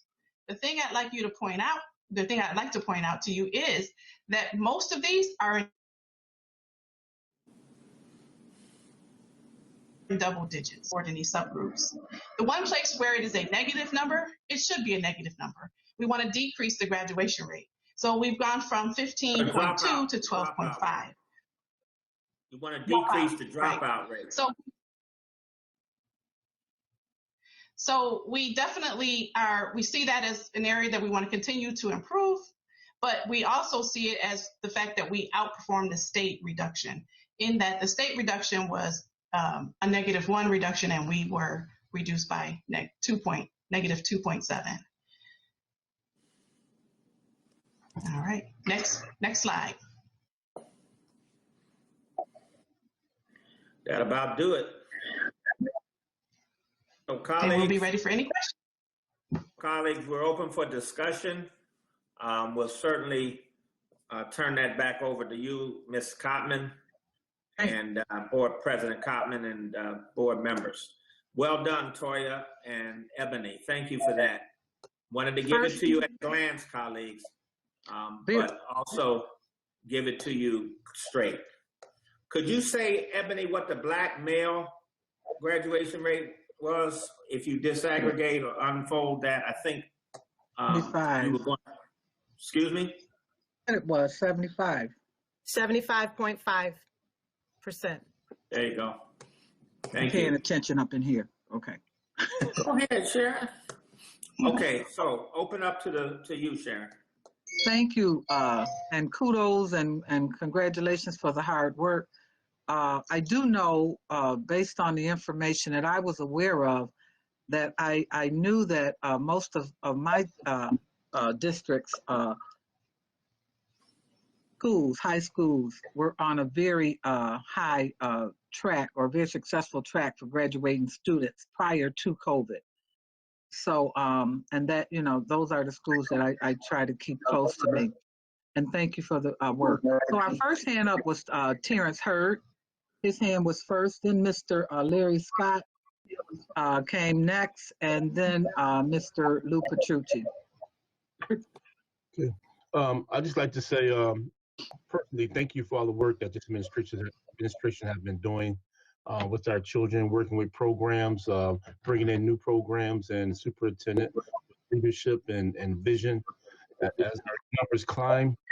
I'm not going to go deep into it because I'm just overwhelmed by the numbers in comparison to the state and other cities of our size, and you know, and just the 1 month, I mean 1 year told, you know, the difference in 1 year and what 1 year has made with our cohort. When you talk about the criteria for economic disadvantage, what's the criteria for that? What is it based upon? Ebony, I think you know that one. Yeah, it's the data that we pull from free and reduced lunch. Okay. But if you want it, it's primarily information associated with free and reduced lunch, Terrence.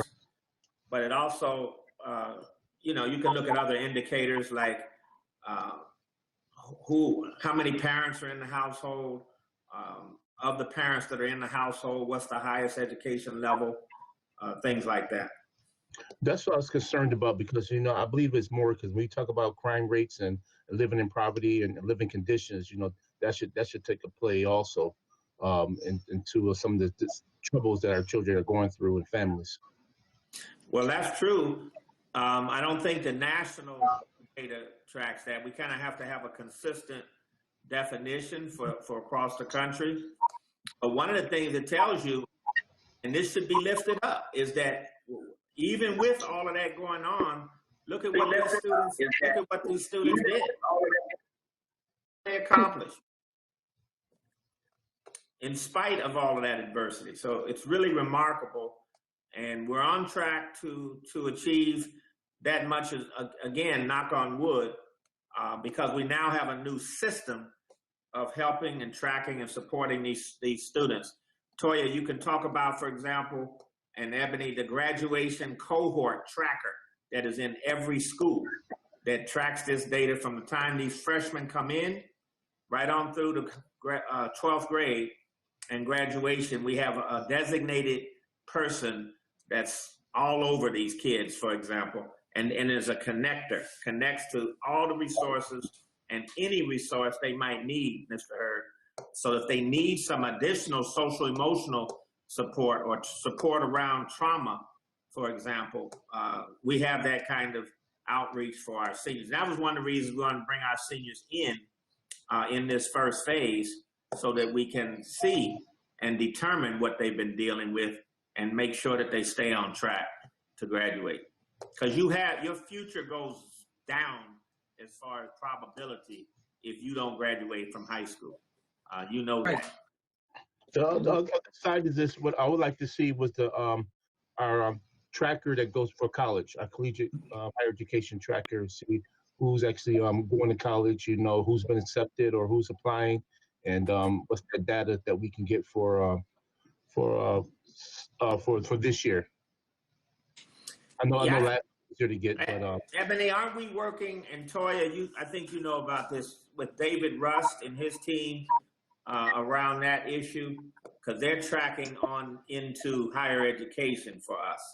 They pick up the baton where we leave off. So from grade 12 into higher education is where Say Yes is a great partner for us and tracks that information.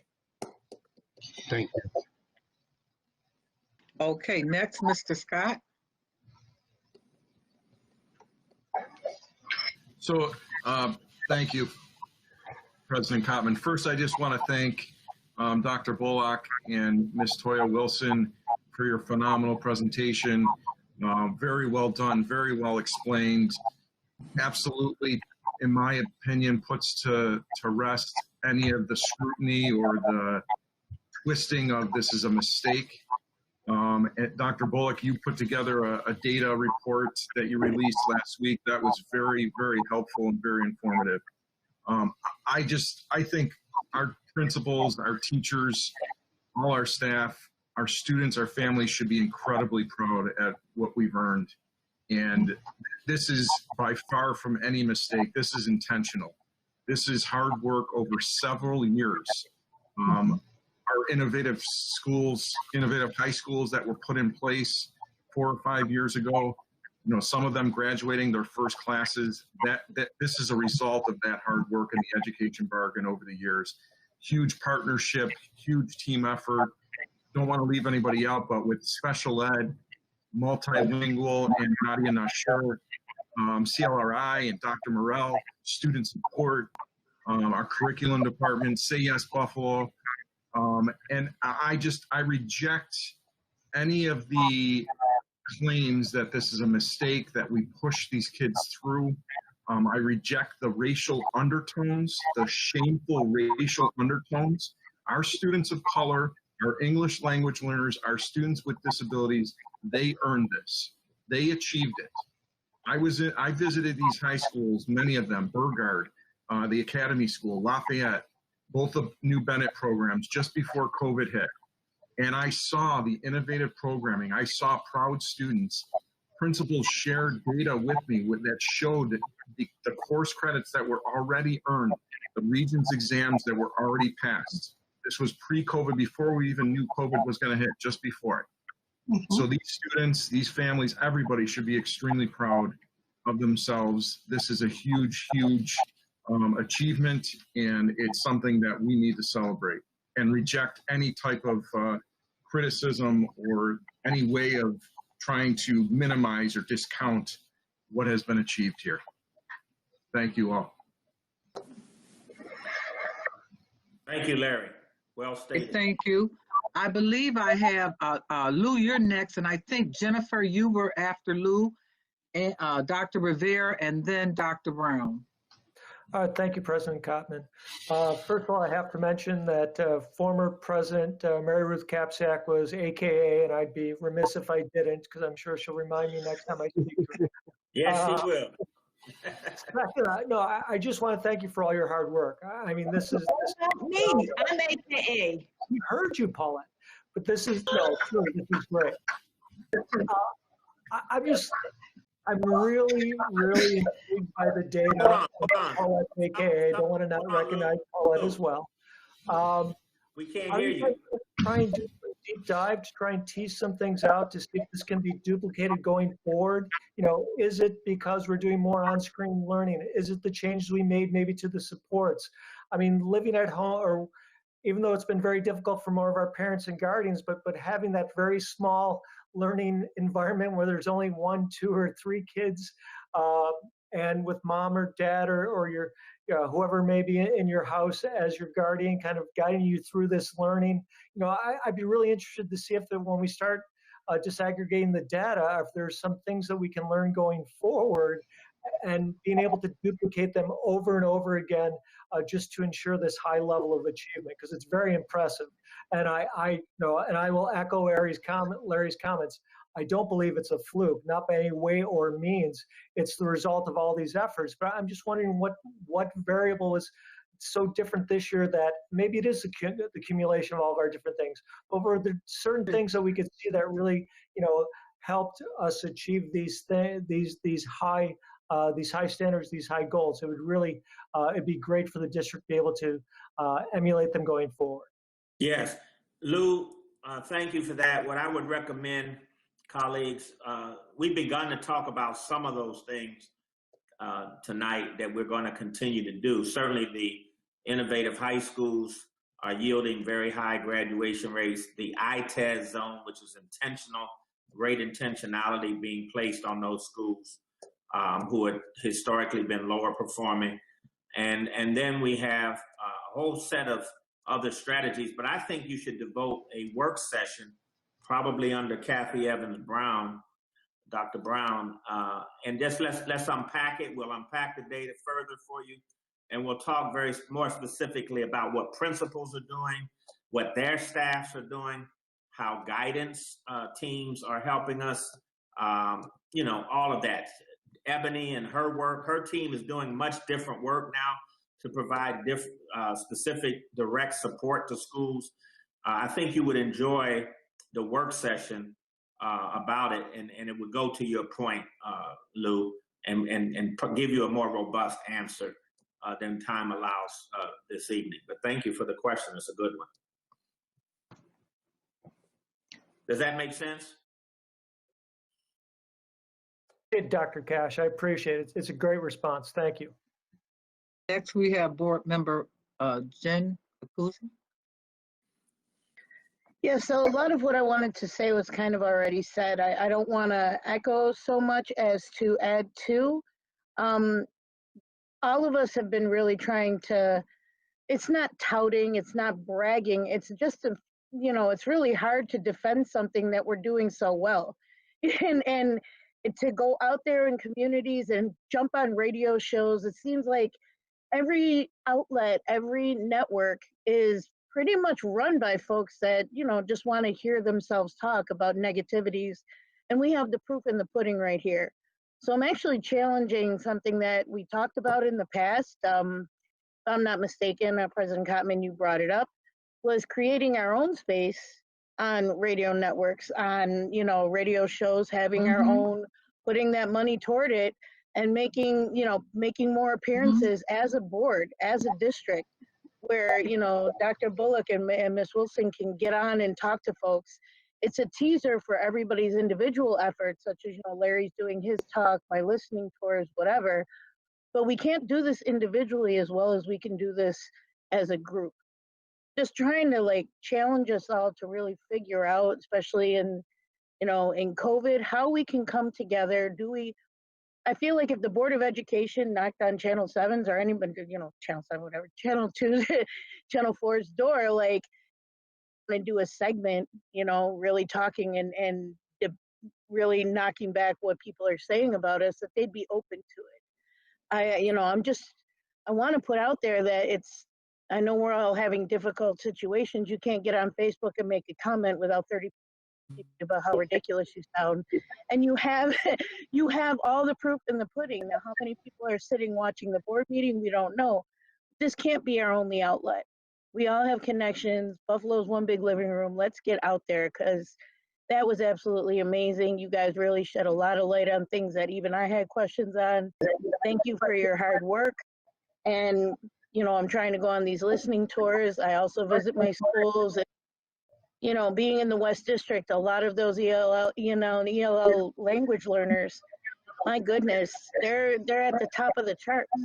And they come here in their sophomore year and they're graduating valedictorian in their senior year.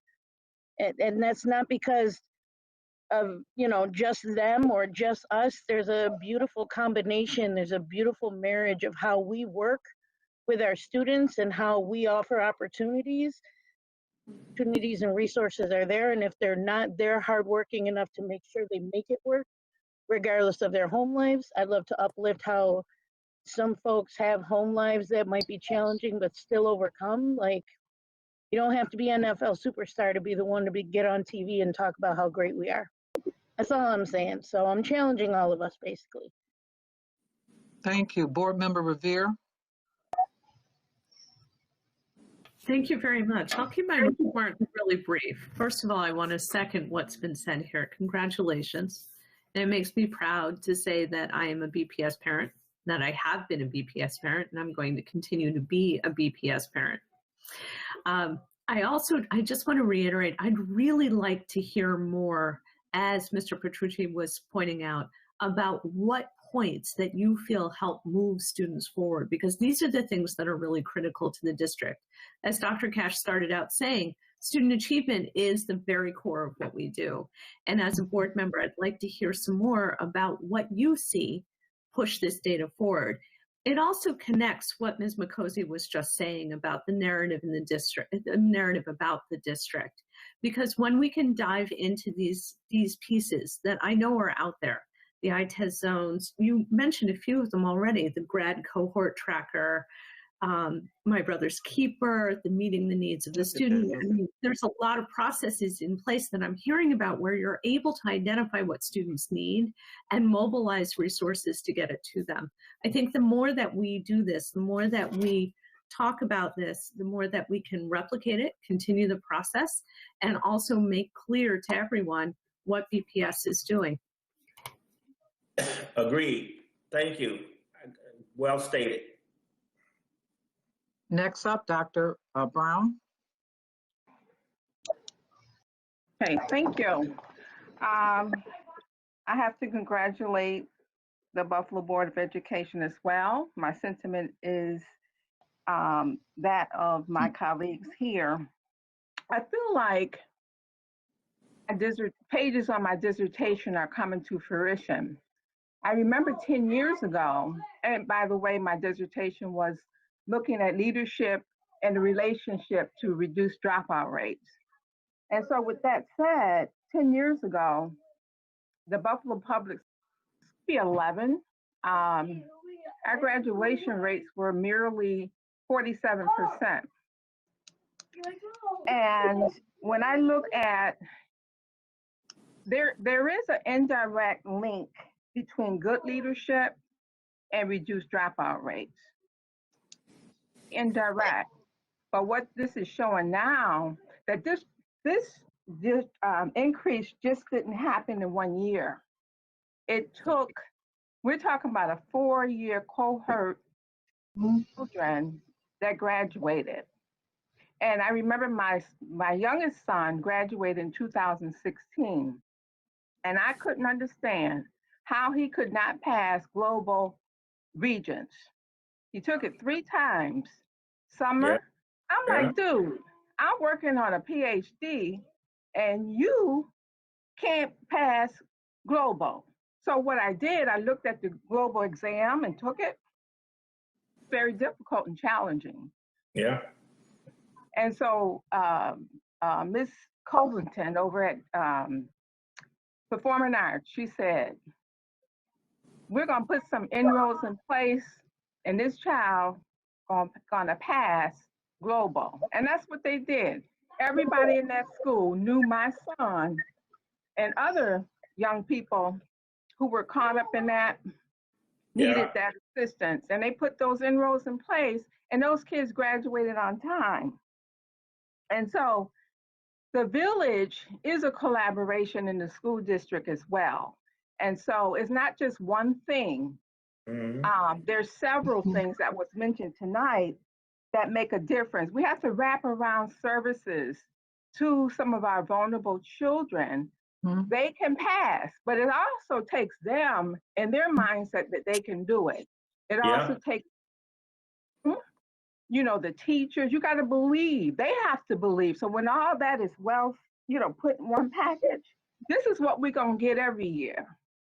So thank you for that. And I'm excited to spearhead the Student Achievement Committee and look at duplicating this. We're going to bottle it up and we're going to do this from now on.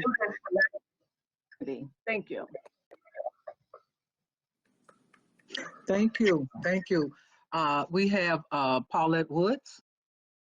Yes, I just wanted to mention that one of the things I noticed on the schools that had significant improvement were the schools that we directed equity funding toward to give those schools the additional resources that they needed to address the populations that they had concentrations in.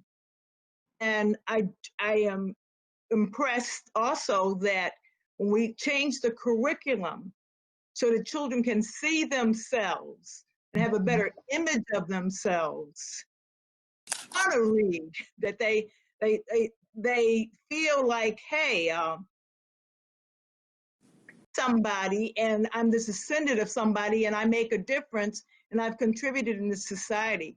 So I want to commend not only the Dr. Morrell, Sharon Cotman, because a lot of those schools are her schools, which we put additional resources into, and IPrep and English language learners. And I also wanted just to say I commend the staff because checking, going to the BPTO meetings and the DPCC meetings, getting children saying, I don't know what I need to graduate. I missed a class, and that tracking so that they can get the courses that they need and to graduate, I think that makes a big difference. And also, of course, as everyone's already pointed out, the feeding children and their trauma needs and with the things, the social supports we've been focusing on for the last, well, I only been here, I've been for the last 4 years. I think it does make a significant difference in helping children to stay in school, to focus, and to make it. So there's a lot of good things going on with this Buffalo Public Schools. And I think we all can be proud. Okay, good. Mr. Hurd, you have something else you'd like to contribute? Yes, I'd like to once again thank you for changing the culture. And this is our efforts to stop the student prison pipeline. And ministry staff, our teachers and principals are working very well. But I'll be remiss today if I didn't mention Happy Founders Day to the AKAs. And I see Ms. Bullock has her beads on, her pearls. And I would just like to say we was representing also today. And I don't know if we can get a ski today, if we can get a ski weed today before we leave. Okay. All right. Thank you. We won't. We won't. No, we won't. We won't do that today because we're at 8:06 and we haven't even got to our consent agenda. You can do it at your committee meeting. We're keeping it moving. Okay, we got work to finish to do. But we are grateful to everyone who has contributed. I am pleased to know that the work that's being done in this district and at this board level is impacting our schools. I have been criticized by many for being so hands-on, but one thing for sure, I ask questions and I get answers. My phone has lit up. It's happened. People are saying that those equity overlays have made a major difference in their schools. You are finally equalizing the playing field in those buildings. So it's significant and we are going to continue to do that. I am prepared, Dr. Cash, to have the conversation about these exams. It's very interesting that I think it was in 15 that the conversation was about the exams was altogether different than what I'm hearing, the rhetoric that's being talked about, I'll use that word, talked about presently. But when your only platform is bashing Buffalo Public Schools, figure out something new to do, okay? Because you better got to understand that when you bash Buffalo Public Schools, you bash city children, you bash African American leaders, bash our white leaders, our Hispanic leaders, our Hispanic, you bash everyone, and you particularly put a damnation on our children, which is unacceptable. Unacceptable that you can't be pleased that our children are finally moving and Buffalo is finally moving into the right direction. We have hardworking people in this district of every nationality.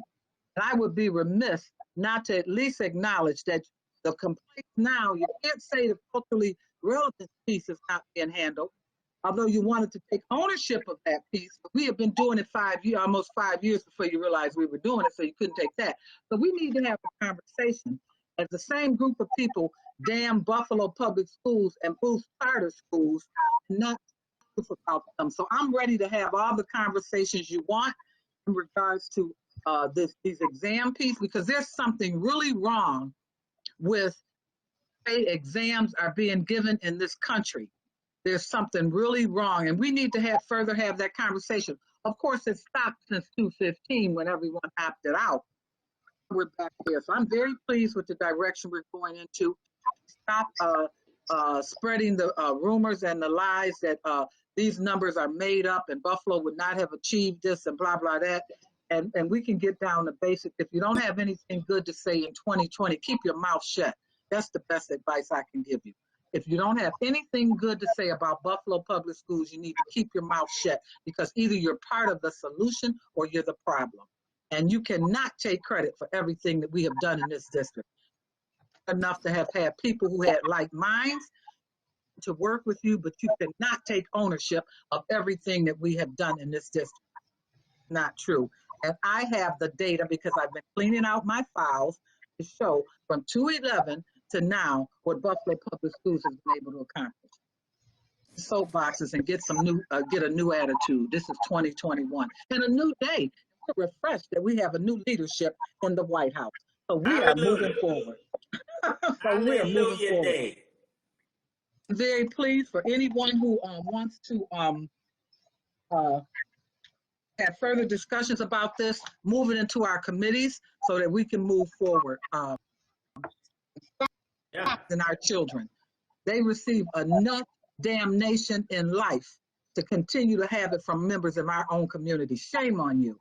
Find something positive to say, if nothing else. Thank you. Okay, I'm sorry. Okay, Truth. Next. Truth. Well, 21. I'm not going to necessarily be politically correct, because if we can get this moved, I might be able to really enjoy my retirement. There you go. So, Dr. Cash, are you through sharing this information with us? Do you have anything else you want to share? No, I told Toya to send those slides to you right now. So much. Okay. So with that said, we need to move forward. Mr. Scott, you have some unfinished business we have to address. Yeah, I just want a motion to officially excuse Board Member Hope J from our meeting tonight. Okay. In favor? Aye. Opposed? Thank you. So done. Thank you. All right, next, I need a motion to accept the minutes from the previous meeting. May I have a motion, please? So move. Have a second? Okay, first Lou, second I saw Jen. All in favor? Aye. Any opposed? Okay, all right. Next thing up is our committee meetings. We have our board representative. I hope she's still here. Board Member Walker, are you still here? Or did we go a little longer? Oh, so glad you're here. Okay, Happy New Year to you, young lady. The last time we left off with you, you had some concerns. Have those concerns been addressed for you by staff? Yes, they have. Yes, they have. Are you satisfied with how they were handled? Yes, I am. Thank you. You have the floor right now for your committee report. Okay, so during the Inter-High Council meeting, they came up with the question of the pros and cons of virtual learning. I would just want to read you a few of the things some of the students came up with. One of the pros were, by staying home, I could utilize my lunch breaks and as helping my mom in the house. Another one was, you can mute your microphone and wait for your turn. Another one was being able to work at my own pace. And some of the cons were being motivated, more procrastination, technology difficulties, not having a quiet space at home to work, being distracted, internet issues, stress, distractions, attendance and distractions. A lot of them is being distracted and internet problems.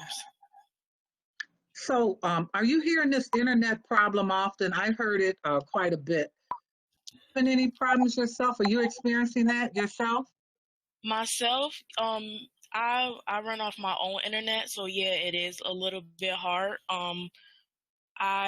Sometimes you just gotta refresh the page, or sometimes Schoology is down altogether, and usually when Schoology is down, you'll get a text from your teacher, or somebody will reach out to you and let you know, well, this is what you're going to do today, but Schoology is down or Teams is down, or they always have like another plan in set. Okay, so what are your feelings about returning back to school? You are a student representative.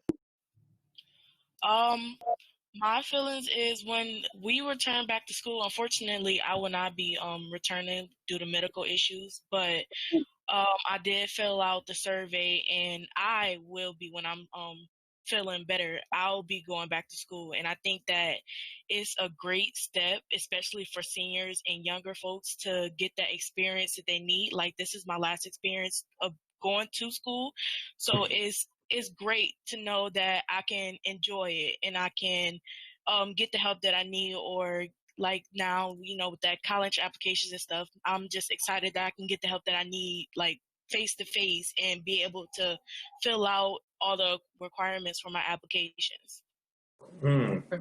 Very good. Is there anything that the board can do to help you more successful this year? Right off the top of my head, I don't think so. Right now, I am looking for numerous letters of recommendation. So if anybody can write me a recommendation, I would highly appreciate it. You reach out to the board members and send us an email. I think and tell us what you need. I think you can get some letters of recommendation. Okay. Now, in regards to the that's a smart Sharon. That's a smart young lady, isn't it? Yeah. Oh, yeah. I was She going got to it say going that. on. Get yours, Liv. Get yours. All you gotta do is send us an email telling us what we need to do. You get a good reference from us. That's better than money.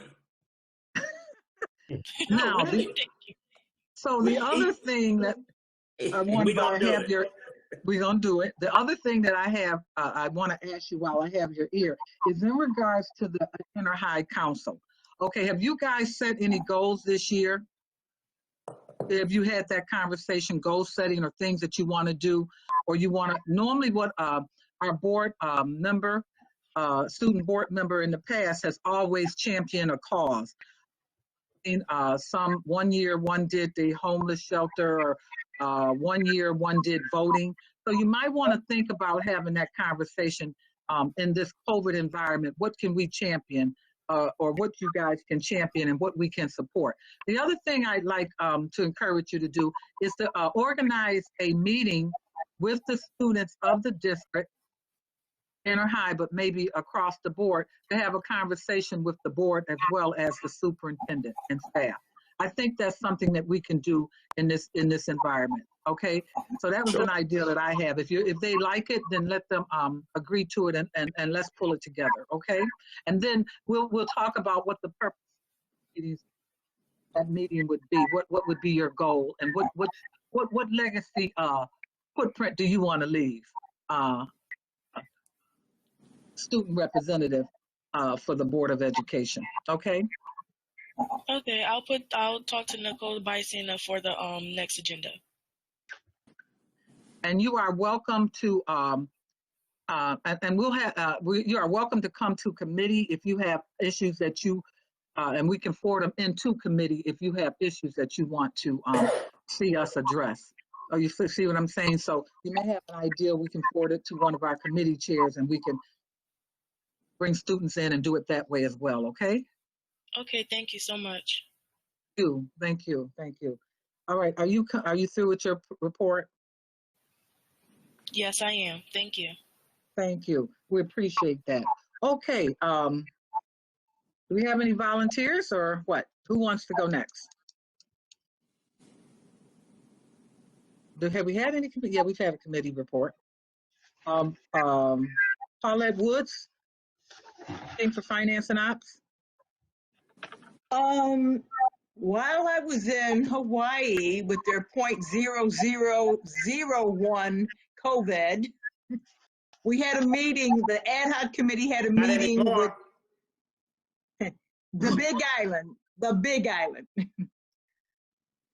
The ad hoc committee had a meeting with the controller, the Buffalo administrative staff. Our chair, Lou, gave everybody a report. He sent it to tell you the good news that F. Pritchard was on the meeting, and he pointed out, the controller and their staff, that we are only getting revenue, interest earnings on 25% of our revenues that they're holding. So there was an agreement that was made. It's on 49 million, but what they are holding for us and utilizing is 200 million. And that kind of surprised the controller, and they're looking at hasn't this old agreement been revised so that we can get more and more equitable return on more of a greater percentage of our revenue. So that was a good result. Thank you to our CFO for pointing out also that was an audit finding. So we are backed by our auditors that we should be earning interest. So I believe we're moving forward on getting increased revenues. So I'm really, really happy with that. The other thing is, if in the package today, you notice that they're asking for a position to review our revenues, to increase that in a revenue enhancement position to make sure that we file all of our attendance, all of our claims for all of our students. So revenue enhancement is going forward. We weren't able to get to one of the other big issues of additional revenue, which is from the traffic, the slow 15-mile-an-hour zones around the school. So that will be following up. And I think Lou sent a very excellent report to everyone to let them know that we are moving forward. Okay. Jeff is going to be giving us a report on actual expenses for the year. We should see some significant savings. And then he'll also have to say of what the governor's budget is. But since we have a new sheriff in town, a new leadership, a new management in Washington, I think our progress, our prognosis is looking a little bit brighter. That's my report. Lou Petrucci was very instrumental in putting that together. Lou, can you piggyback off of that with that ad hoc, and can you do your report at this point? Because I think those two go together. Thank you, Sharon. What's the next step? Mm-hmm. Absolutely, I can. So just want to make mention that my wife wore Converse today and my daughter wore pearls in celebration of our new vice president. So, but no, going forward, I just wanted to, wow, everyone does great. Yeah, possessed. But no, to kind of build upon Paulette's comments. We did have a meeting with the Revenue Ad Hoc Committee, met with the Budget Commissioner from the City of Buffalo, Jeff Pritchard, Comptroller Barbara Miller-Williams, and 2 representatives. It was a very good meeting. It happened on the 16th, so we cut it a little short because of things that were happening. But I tried to give a summation to all the board members of the various things that we did. One of the things that they provided to us was a kind of a synopsis of the City of Buffalo supports in addition to the dollars that they gave us. So they just wanted to present a full picture as to some of the other things that they give us in terms of services and in-kind support and positions as well. We were unable to, I know that Mr. Hurd had reached out to me about revenues and the school zone cameras. We have we've agreed to come to have a second meeting. I need some dates from Jen and Paulette and Sharon, but Delano has reached out to me and wants us to kind of do this follow-up subsequent meeting. It was good. It was very good, because a lot of what was happening was because a lot of the communication that happened previously had stopped. A lot of the agreements, understandings, and things that we were working on were from documents that were more than a decade old. So I give Comptroller Barbara Miller-Williams a lot of credit in that she said, it's time for us to talk and to revisit and to kind of update some of these things with respect to reporting out and operations and relations between the board and the district. And Budget Director Astrid was also very good. She provided us a ton of information. She was very supportive, and she just kind of wanted to present the whole picture. And a lot of it had to do with budget and timing and payments and when they come in, et cetera. But I tried to put some of that into the email for you. But we are going to continue this. This was very effective. I think there's some good work that was done, but some more work needs to be done. On a similar note, I just want to let everyone know that I was Willa Paula from the Big Five has renominated me to the Resolutions Committee once again to represent the Big Five at the New York State School Boards Association. So hopefully this year, Larry will submit earlier. We'll be able to get this done, so I don't have to sit around for 5 hours on a Saturday morning, and then I'm ending the meeting before we had time to present. But what it allows us to do is, I'm proud to represent the Big Five in the to represent, because the Resolution Committee is the one that brings together or brings forth the topics that they lobby for at the state level, and it addresses concerns of all the districts. But for us particularly, it allows us as member of Big Five, and for Buffalo in particular, to be heard on what our areas and concerns are and what they need to do in Albany to kind of better support us. So it's been a long night, but I'll just mention those two things right now. Thank you, President Cotman. Thank you. Mr. Hurd, your hand is up. Yes, President Cotman, Bellen Cotman. I was just wanting to know, I can just quickly go over the reopening update. That's the first of the three committees. Sure. Okay. Educational Support Committee was involved with the reopening update, which was January 13th, 2021, which Dr. Cash off talking about the facts of COVID and the COVID rates today in Western New York. We also had other administrative staff members come on after Dr. Cash and Benicelli, who spoke on remote instruction and how it been achieved throughout the pandemic. We talked about the cohort with remote learning and in-person learning, and how it would be disseminated between our student group as we return to school, and our prospective date of February 1st. And we also, under Ann Botticelli, talked about asynchronous learning and synchronous learning opportunities. We also went to Myra Burton, which talked about connectivity with the internet and how they addressed the issues that our district was facing earlier in the year. We also had Jim Weimer talk about sanitizing our buildings and hand washing with our students, and cleaning, disinfectant, and also went into protective equipment, PPE equipment, and coverings, how they'll be addressed within our schools and our districts. Cheryl Kennedy talked about transportation and how our kids will be utilizing buses, NFTA buses, and also our school buses. And Dr. Chandra Williams addressed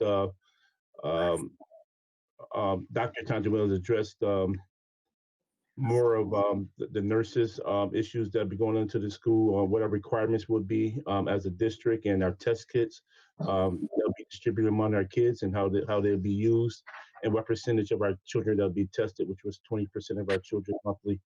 We also had, she's also talked about vaccinations and how they're going to be distributed with the schools, and see if when we received a lot of calls and emails from teachers that want vaccinations before they return back into the building, and how we can address those issues. So that's something that's ongoing with the district, and we continue to work to address those issues. Jamie Warden talked about the public schools and the accomplishments and employees. She spoke about our employees and how we're going to be able to address these issues with the employees and their concerns also. So, and then last we have Elena came in and talked about communication, about newsletters, reaching out to our families and our community, and how we can reach out to our community, talk about the things that we've done to address our issues and returning back to school. If anybody else have any input into any of those subjects, please feel welcome to interact. Another thing that I was able to visit was the ESASB Erie County Association of School Boards meetings about about the financials throughout the district, and I was happy to go on with Dr. Fatima Morel with her presentation for Student Perspective Voice and Disproportionality sessions on January 12th and 13th. She had a lot of input from community and involvement from parents and children. And my son actually was one of the panelists that spoke throughout the state of New York and talked about issues with COVID and remote learning and other young men and women here that's in the Buffalo Public School System address other issues that they face and some what their friends face and families throughout this COVID, and what can we do as a district, and what can they do to help improve education and reaching out to the adults in this pandemic. That concludes my report. But Thank you. On to the report, please do. Very complete. Thank you. And Dr. Brown on student achievement. Primarily, Terrence covered the student achievement. That whole student achievement section was covered. The reopening information that you heard from his report. Thank you. Are there any other reports? Anne, do you have anything to share with us on CPAC? Yes, I do. I actually have something to share with about CPAC and to elaborate on the report that Ms. Walker gave us about Inter-High Council. I was privileged to be able to attend that and get some sense of how students are feeling about virtual learning. She covered most everything that was there, but one of the things that they emphasized that I'd also like to highlight is that virtual learning did allow them some flexibility to balance work and life and school, and it also allowed them more access to their teachers. What's interesting to me about this is I attended a Say Yes focus group for their near peer mentor program for BPS students last Saturday, and a lot of the similar things were reiterated in that group, with the addition of students having concerns about pacing and working through feeling overwhelmed with their work, which I think is a common thing for a lot of students. But I'm very pleased to report that our students are staying as engaged as they can. They had really insightful, strong things to say about their experience through virtual learning. And it was a pleasure to be able to listen to them and to hear what they had to say. And I look forward to any opportunity I can have to do that kind of work with them again. That said, I'm going to turn to CPAC. CPAC did have another very successful meeting. They do have a few concerns that they would like the board to be aware of, as well as an announcement. So within special education, CPAC is very pleased to see that the special education department is working on a active student voice and including that as a part of the process, of the special education process, as well as expanding CTE out to 611 classrooms and 811 classrooms. There is some concern about related services and how students are going to access occupational and physical therapy as we go through reopening, although we've been reassured by Ms. Holscher that they will have access. So all students will have access, and it will be virtual students will continue to receive virtual services, and in-person students will continue to receive in-person services. CPAC is very interested and very pleased to see that their students and their families are being considered for reopening. And they're interested in seeing some more regarding FAQs, plans, and other family supports. They're particularly interested in the code of conduct and how masking will be handled for students who may have behavioral concerns. So they were pleased to hear that the code of conduct deals with that, so that there won't be severe punishments for students who have trouble wearing a mask because of sensory and health issues. And they would like to hear some more information as we move forward towards reopening. And I believe that was in planning. The last thing for CPAC, and I just need to open it up, is that they will be holding a transition conference. And this transition conference, I have to say, transition is a really big thing for students with disabilities as our students move out of school services and into the adult world, it can be a very big step. So Parent Network is holding a What's Next conference, transition through the years virtual mini conference in conjunction with CPAC on Saturday, January 30th, 9 to 11:30 a.m. And it's talking about all of those transitions throughout the special education process. So birth to 5, 6 to 12, 13 and older, and out towards adulthood as well. Good. Thank you. Are there any other things that the board members would like to share in regards to committee things? Just briefly like to tell the board some of the things I've been working with. I'm sorry, Jennifer McCuzy, would you like to go ahead? I just wanted to report out the Teacher Policy Board did not meet this month because there wasn't really anything new to bring to the table, but they did express some concern, which I shared with Dr. Brown, and I'm going to be, for folks listening, I'll be reporting back to the email that I received addressing the concerns that I heard. There's nothing to report until next month. Thank you very much. Okay, so just briefly, I attended several meetings that are going on in the district. The wellness sponsored by Sue Baldwin, the Whole Child Health Initiative. I also attended the Mental Health Committee hosted by Kim DeGeorge. On Fridays, I am on a meeting with the Council of Great City Schools. It is for board presidents for throughout the country. It's a very informative meeting. Represented the board at the Hamlin Park Taxpayers Association meeting. On the Say Yes Operating Committee meeting, we will be meeting tomorrow morning at 8:30. Also, I just wanted to share and thank everyone who participated in the McKinney-Vento fundraiser that they had. The children were able to receive some gifts and had a great time. This is every year that McKinney-Vento does this. It seems to get bigger and bigger. And so hopefully next year will be bigger. And those are just some of the, and in addition to that, I'm working on a STEM initiative for the district. And we'll be talking more about that through committees. But that's it. I just want to, oftentimes, I don't often tell what I'm doing because of the time factor. And it's late now, so I want to keep us moving forward. If all minds are clear on that. Paulette, your hand is still up. I'm not sure. So if you want to take it down. Okay, so with that said, need a motion to accept the consent agenda. I see Larry, I saw Paulette. All in favor? Guys in favor? Any opposed? Okay. I'm not sure the exception list, but I do have certain items. Does anyone have anything before item 9?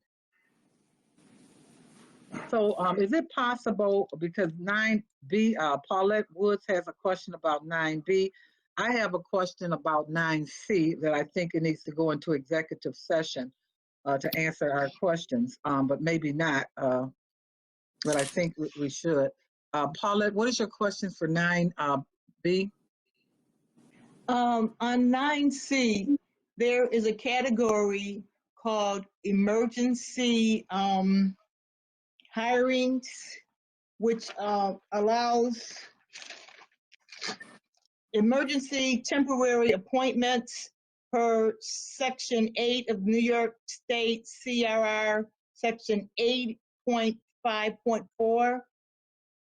10 positions that are listed that people are being appointed using this emergency temporary appointment category. My understanding, I asked Dr. Brown for some clarification on it, but my understanding is that New York State is allowing the shortage in teachers in a lot of categories, or we don't have science teachers, special ed teachers, etc. That they're waiving some of the requirements and allowing emergency temporary appointments. Can I stop you so right there? I wanted to ask about that. Yeah, and I want to because I don't It's want 9B. Please make the record clear. It's 9B, not 9C. Thank you. and it's actually 9A under the instructional. Under A? Right. So Jamie Warren is prepared to answer, but I just want to correct what Ms. Woods is asking because I want to make sure people, I'm sorry, Mrs. Cotman is right. It is 9B. I do apologize, Mrs. Cotman. What I want to make sure people understand is that New York is not waiving certification requirements, Mrs. Woods. Jamie Warren can let you know what the emergency temporary appointments are. Evening, board members, and thank I you for didn't the say they were question. waiving the certification. I said they're waiving some requirements. It appears something about 6 hours. You only need 6 hours of classwork. That's why I was asking because in the push to attempt to get a more diverse workforce, if there's an opportunity for us to recruit more people during a time when they are doing an emergency temporary appointments, then I just wanted to share that, find out more about the information and share it with the community in an effort of transparency and in recruitment. That's all I'm trying to do. Oh, no, I understand. I was just, what I don't want to have happen is the public to hear what you say and then think it's correct, because what you just stated right there about them waiving requirements is incorrect also. So let Jamie get a chance to explain so that people are aware and they get the correct information. Thank you. I just want the information to be disseminated so that people are aware of this opportunity. That's all. Please allow Jamie to do that. Transparency. Please let Jamie do it. Can you hear me, Dr. Brown? Yes, we can, Jamie. Thank you. Okay, thank you. Hello, board members, and thank you for your question, Board Member Woods. As a large dynamic district, we are constantly hiring in order to fill positions, but also to cover leaves of absence of our teachers. And on the board changes, we have 4 different hiring status for hiring teachers. The first is probationary, and these are teachers who are hired to fill vacant positions, and they hold the requisite certification and are therefore hired on the path to obtaining tenure. We have temporary teachers, and temporary teachers are certified teachers filling a position where a tenured or probationary teacher has taken an approved leave for a semester or for a year. These teachers are certified in the area they are hired in, but they're not eligible for tenure, and their assignment ends at the return of the teacher they are covering for or at the end of the year. We have permanent teachers and temporary assignments, and these are teachers who are recommended for appointment to cover shortage area positions or lead teacher positions for someone who is on a leave of absence for a semester or a full year. The perm and appointed temp assignment teachers return to their original position upon the return of the teacher who was on leave. And then the last group, the one that you're asking about this evening, Board Member Woods, are emergency temps. And these are teachers who are certified as a teacher, but they may not hold the certification of the area we're hiring them for. They have to agree to pursue coursework in the area we hire them in, and they receive a lot of support from our curriculum and instruction directors to deliver content. Their assignment ends upon the return of a teacher or at the end of the year. So anyone who's not certified, we hire them as substitutes. So in the emergency temp, you will see a lot of diversity because that's the area where if someone at least holds a cert and agrees to pursue training in an area they may not be certified in, we can hire them on a temporary basis. It really has to be clear that they're that emergency temp status, because we still are continuously recruiting, but having a certified teacher, at least in a particular area, is more advantageous to us than hiring a sub. So the emergency temp, they're certified in something, and we're asking them to commit to supporting that content area by doing further coursework as they're pursuing it, and they often get a lot of help from our subject area directors. Okay. So is there anything that COVID relief bill or whatever has afforded any other opportunities for people to be educated? educators? I'm sorry. At this time, unfortunately, the state is taking a long time to issue certs, to take exams. So if you've completed all of your coursework, you can apply for something called an emergency COVID certificate. And Okay. that certificate means you've completed all your coursework, but the state is delayed in issuing the testing. So they issue a 1-year certificate to those people. Okay, so Board Member Woods, maybe you can have this conversation, an additional conversation, because from what you were saying, it sounds like this is different than something different than what was shared by our human resource director. The emergency COVID certificate is interesting information to give the community opportunities for people who are interested in teaching and want to get into Buffalo schools. Any extra information that we can give them, I want to pursue and put out there. They have to have completed a up. teacher program. They have to have completed a teacher certification program. So it's not just anyone can apply for it. You have to have completed going to school to be a teacher, and you're just waiting to take the exams through the state. So anyone who's in an education program knows about it because their schools tell them about this cert. So it's not their fault that the state is delayed due to the pandemic. Okay, so the only other track that was not mentioned is the CTE track, where teachers can go through that track, right? Another avenue for that. Yes, Mr. Harris is brilliant at finding people who have backgrounds in our different CTE areas and have at least an associate's degree, and he supports them going back to school and applying for something called a Transition B, which means suppose you're a barber or you're a mechanic or you are a bricklayer. You have the requisite background and training, and he can support a pathway for you. But it's a temporary certificate that they can get that for 2 years while they're going to school to be a teacher. They still have to go to school to be a teacher. But yes, Mr. Harris is brilliant at finding talent and supporting them on a path. Okay, good. All right. Okay, is that good? Thank you, Jamie Bourne. We appreciate that. Is that okay now? You're fine, board member? Yes. I have a question on 9C that I would like to talk and receive get some clarity on. I don't think it's an issue that I need to bring up. I don't think I can bring this issue up in at the table. It has to go in executive session. And that's what I've been advised. Well, I don't know if we've talked about that. What's it about, Ms. Common? 9C, if I think we did talk about it. I told you I wanted to take it into, and you told me, okay, so let me go back to 9C. 9C is the administrative board changes.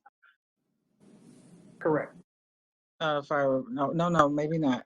Okay, yeah, 9C. No, it's not 9C. I wanted to talk about was a job posting in executive session. I'm sorry. We have talked I'm about sorry. that. And Yeah. I'm prepared to do that. That'll be part of our executive session. My question on 9C was the conversation that I had in regards to my concern about the resume. Was any adjustments made to that resume at all? Darren. I know that Superintendent Warren was having that person actually submit the updated resume with the dates that you requested. I don't see it's out yet. Okay, thank you. Okay, moving forward, I don't have a sheet, so if I pass you, if I go higher than your number, please let me know. I have 17A for Terrence Hurd and 18A for Jennifer Mukuzi. 17A was answered by Dr. Darren Brown. It was more about the name of a contract, and it was explained to me that the contract was actually the person who placed the bid or submitted for the bid that received the award, actually got an LLC now, so that that refers to the name change in the contract. Correct. Okay, I think, okay, I'm sorry. Jennifer, can you hold one moment? I think I skipped over 11C. I'm sorry. 11C, Paulette. Yes, 11C is the contract where Say Yes is asking for $1 million more for the excellent program that is supporting our students who are online and having difficulties, and they need to come in and get personal in face-to-face instruction. But my question, I raised it at the last at the work session. My question is that program only covers K-8. And my question was, what about done to support online learning for grades 9 to 12? And with bringing the students back to school, which is admirable, I'm glad we're doing it. We're not bringing back but 10% of the student body. So the question is still remains, what about the 9, 10, 11, and 12th graders who need support for online learning? Can Say Yes have come up with some kind of program for that, for them also? Thank you, Or Ms. can Woods. we come up with something for that?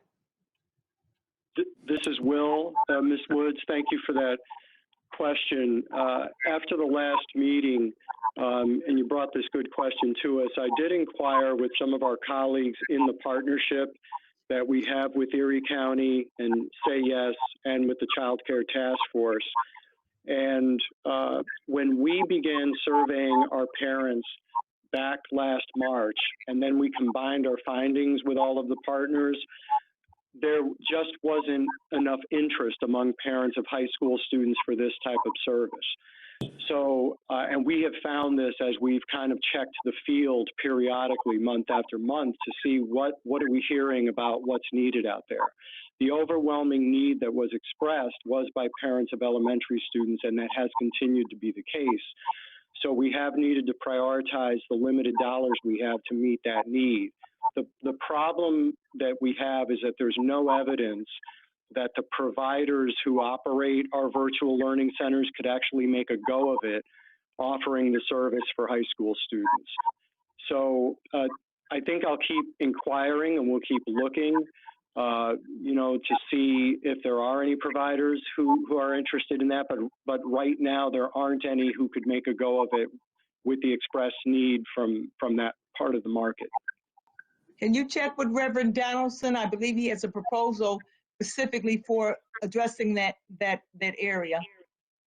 No, the way it works is we have to hear from parents that this is a need that they have. And then the providers have to be vetted and approved through the process that we have with Erie County. And then Say Yes is our designee. Say Yes isn't actually operating all of the centers. They're managing all of them and they're coordinating all of them. And then they're making sure that all of the different providers are paid. But like I said, there's just been no evidence that high school parents would take advantage of this opportunity in enough numbers to make it worthwhile for providers. All right, so we can talk. If I can speak to you about that, it doesn't have to be at this meeting because, as I said, the reason for my concern was children and parents who've expressed desperation, suicidal ideations because they can't get this service. I don't questions about things that people haven't brought to me. So even one child not committing suicide because they have no answer is important to me, but it's broader than that. So I'll get back with you on that. Right. Let's talk tomorrow, and then I'll make sure that we're able to address any of those needs that you've come across. Dr. Caress. I'm sorry, Board Member Mokosi, number 18A, you had a question on. Well, I had also presented this question to Dr. Darren Brownhall, and it was more along the lines of a compliment comment, was where I see that this is some new interesting technology. It's going to streamline some systems and really kind of take us a little further out of the dark ages. So I appreciate how we're going to move some things forward. I'm just very curious because it does, tout saving lots of money and that it's going to be so much more effective. I just would like to see how, what the data points are and how you're tracking it, and maybe having, maybe an update more so than we would normally get. I'd love to see when you see any developments, to be updated to the board, because it just seems like it's not the most amount of money we've spent, but if we're going to, move forward in technology, we can start using this as a platform to really start pushing for and being able to help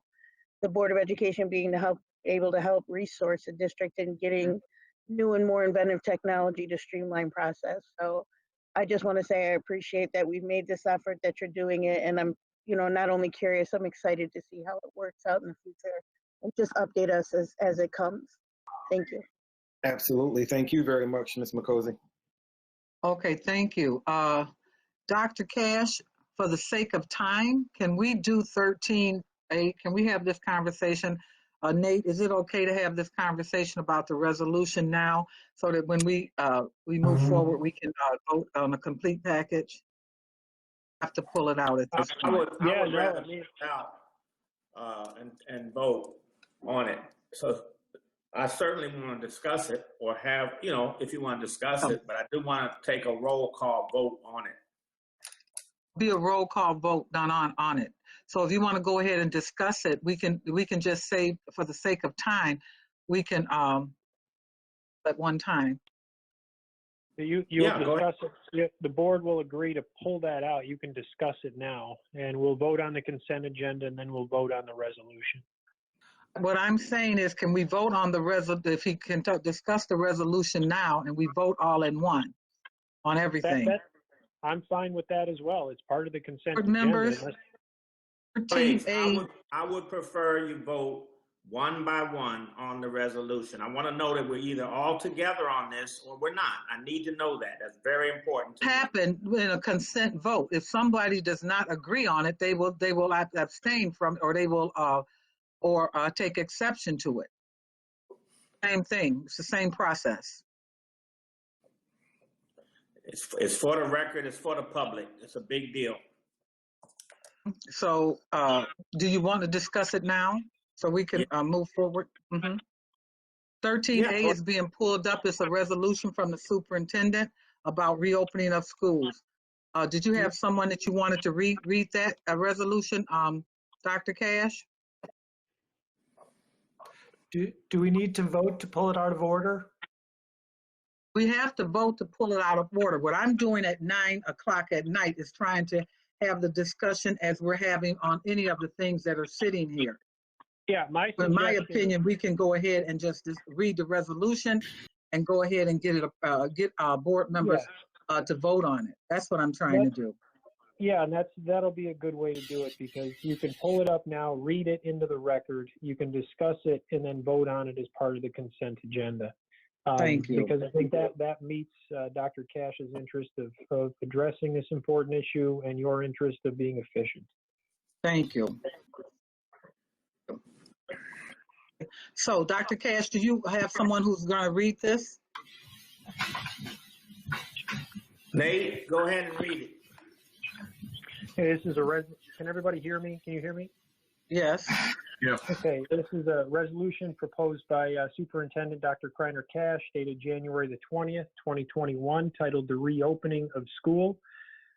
Whereas, as a result of the significant public health and safety threat caused by the COVID-19 pandemic, Superintendent Dr. Kreiner Cash recommended, and the Buffalo Board of Education approved, the virtual instruction of all of the students of the Buffalo City School District to commence the 2021 school year. And whereas to date, the district has continued to provide instruction to all students virtually throughout the 2021 school year because the COVID-19 virus has continued to impact the health and safety of people globally, nationally, and locally.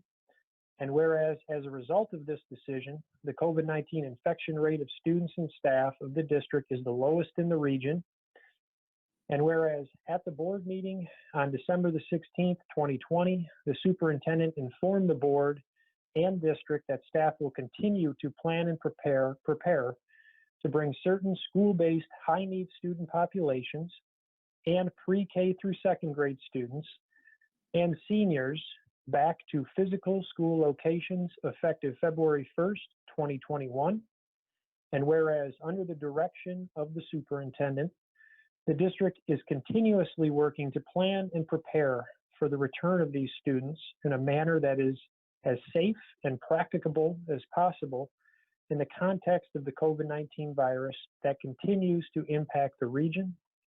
And whereas the superintendent and staff presented a thorough and detailed description of the plan at the board work session on January 13, 2021, and whereas Dr. Dennis Quo, BPS's medical director of the division chief of general pediatrics and interim division chief of developmental pediatrics and rehabilitation at UBMD Pediatrics and the University at Buffalo, has given assurances to the district based on science and local COVID-19 data trends that it is generally safe to reintroduce students and staff back into the physical school environment, and therefore be it resolved that the board authorizes the superintendent to execute that plan by returning the aforementioned student populations to physical school buildings effective February 1st, 2021, and be it further resolved that the board authorizes the superintendent to return additional student populations to physical school locations to the extent that he,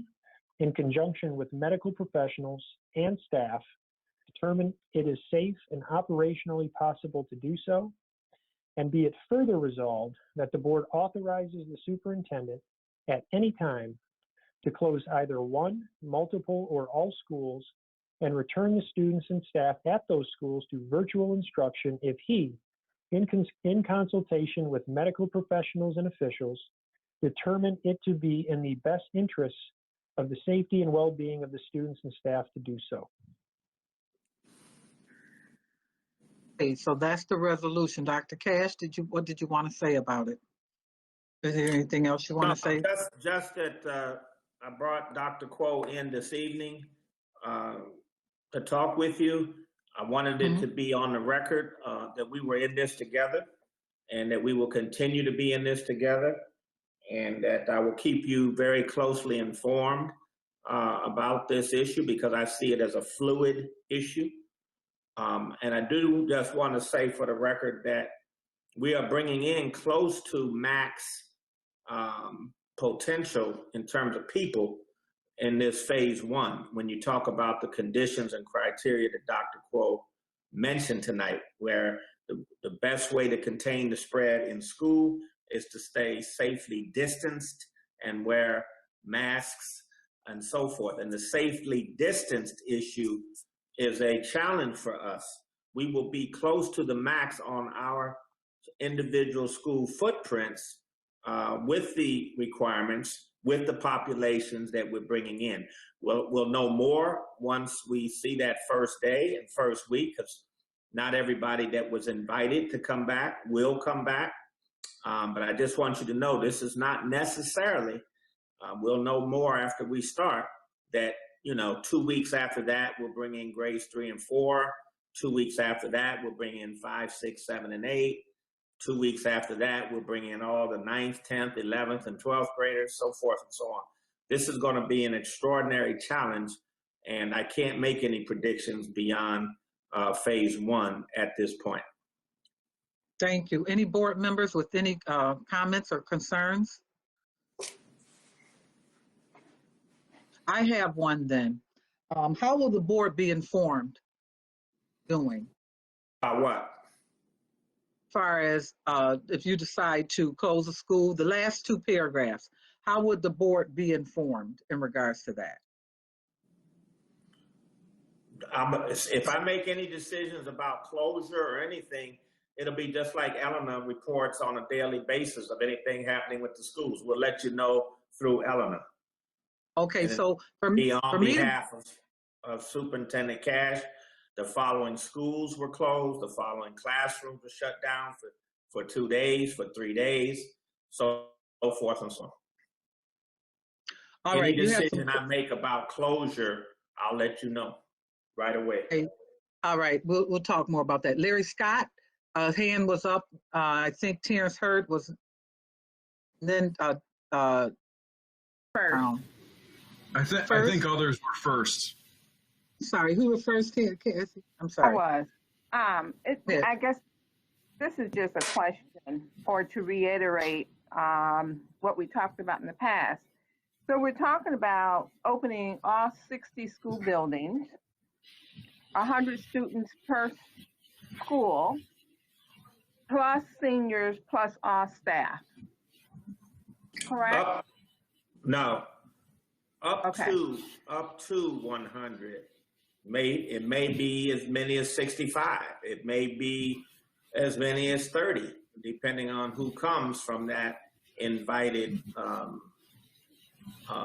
number of high need students. And then for pre-K through grade 8 schools, all pre-K through grade 2 students have been invited to come back. Doesn't mean they'll all come back, but they've been invited to come back, all of them. And then in the high school, in addition to the high need students, which could spread across 9 through 12, depending on how that high school identified those students. But all of the seniors will be invited to come back on a flexible schedule based on their needs, some of what you heard tonight. So I'm very pleased with how individual high schools are reaching out and saying that they can meet with students, they want to meet with students, but it's a flexible kind of a thing, not that they have to come in every day, because some of them have to work, as we've indicated. So that's the population that we've invited back, plus all staff. Thank you for that clarity. That was important. Okay. Larry or Terrence next? Who's next? Go ahead, Terrence. Okay, I'll go. Thank you, Mr. Scott. Couple of questions. I believe in that last paragraph, it should state that if it's designated an emergency COVID-19 outbreak somewhere in there, that medical professionals and officials, that it will be closed. Somewhere in there, I believe it should say designated emergency COVID-19 outbreak at that school, if it's a classroom or the whole building. And also, I need to see something in there about parents being notified. If the school is closed during the school day, I believe it should be something about parents being notified also about the children being sent home for any possible reason. And that's getting down into the management details. And once you start getting into that, Terrence, there's 100 more behind that question. So this is just a general resolution to give me the direction and then go do what is necessary. I mean, I'm reading through it now, and also before the closure or after, when would the board be notified? Before you make a recommendation to close the school, or during the process, or after the school is closed? Those are my three concerns: the parents, the time of the closure, and it should be designated as a COVID-19 outbreak before the decision is made. But it should be. Well, do you want to be involved in the decision? I mean, I'm going to make the decision, and then I'm going to inform you. Let's read about it in the newspaper first. What's that about the newspaper? I read about it in the newspaper first. You read it wherever you read it. You know? I don't know if you read all that I send you. Dr. Cash. He always lets you know first. Whether you read it right away, that's up to you. Dr. Cash, let's make sure that we remain civil and regards to this issue, this is a sore spot for the board, and we will. It's been noted that for the board, making sure that they're informed about things before it hits the news, and it's very possible that if a school we at 11 o'clock, it's very possible that it might be on the news by noon. It might be on the but we'll news have to because see it. staff may leak stuff to the news. I don't know. I can't Saying control that. So when the decision is made, I think we need to talk more about that. Mr. Scott, you're up next. Let's talk about it. So I just want to add that, you know, this is not an easy decision for any of us. Might be one of the toughest decisions we have to make as a board, at least for me as a board in the time that I've been on this board. I think Dr. Kuo explained quite well the data and science behind reopening and how to do it safely. I just want to add a couple other data points that right now, Western New York, our region is the 4th lowest positivity rate out of the 10 regions in New York State. And within Western New York, Erie County is the lowest for positivity rate. Today was 4.5% for a 7-day average of 5.5%.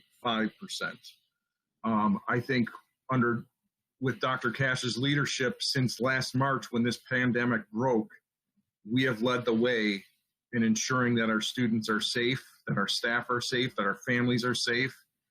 I think we strategically and methodically invested in remote learning, and it's come a long way this school year. I think some of our students are thriving in that remote learning. I see it with my own boys, but I in no way believe that every one of our students is having that experience, and there's some that need to get back into in-person learning. We talked about coming back in person after the first quarter. And then the surge hit late October into November, and we realized it was not wise to do that. We then revisited just before the holiday break, and we agreed that we needed to stay full remote through the rest of December, through January, and then begin in person February 1st. And that was because of the predicted holiday surge where we were going to continue to see rates rise. Now we are seeing a decline in rates. I, right now, as an educator in another district, am living this hybrid model. I'm experiencing it firsthand. I've been in school buildings since September with all of my colleagues. Students began in the secondary level after the holiday break. I was nervous. I had apprehensions. I thought it was going to be a disaster, especially at the peak of the surge when we were coming back. And I've been convinced that if there's clear policies, mask wearing, distance, staying distant, and far fewer bodies in the building, that you can reduce the risk considerably with those clear policies, and as well as community transmission rates that are lower and under control. If they start to rage again, you're going to start to see increase of cases in schools that are going to become alarming. And just, you know, having students in the building, even though they're there with those restrictions, there is just no replacement to having those kids in the building and having that human connection in person, seeing them socialize with each other. There's just no replacement to that. The hybrid implementation is very challenging. It is not easy. I have done social emotional lessons simultaneously with in-person students and students that are remote. It's a challenge. It's not easy, but it can be done. And I empathize and commend our teaching staff that are going to have to face this challenge of adapting again. But I think it's time for us to bring our neediest students back, our youngest students back, and our seniors. And I just want to address a few rumors that have been circulating out there. One of those is that we're making this decision based on funding and money. And I'm not quite sure where that's coming from. I have not heard anything about this decision being influenced by funding or money. We just had an update from our CFO last week in our finance and ops committee, and I didn't hear anything about funding being reduced or cut or anything anything tied to reopening schools with funding. The other thing I've seen circulating is that the district is facing a lawsuit that we're violating federal law. Again, no truth that I'm aware of to that, and that's motivating our decision to reopen. And then the last thing is political pressure I've been hearing about. We actually faced quite a bit of political pressure when we decided to stay remote all of January through to February 1st. And I and others pushed back on that because we felt that it was necessary to keep our kids and our staff and our families safe. I have not received any political pressure since then. I think it's very clear that parents from the surveys, from the parents that I've spoken to, right now, surprisingly and different from the start of the year, there's a strong majority that favor returning their kids to the buildings. And so that is the, you know, if there's any pressure, that's the pressure I'm listening to are those parents. And I would say I've personally received very few emails in the last few weeks against or opposed to reopening to these populations of students that we've identified. So that's where I stand. I support the resolution and how it's written, and I think it's cautious. It gives the superintendent the ability to make informed decisions with medical advice on closing classrooms, on closing schools.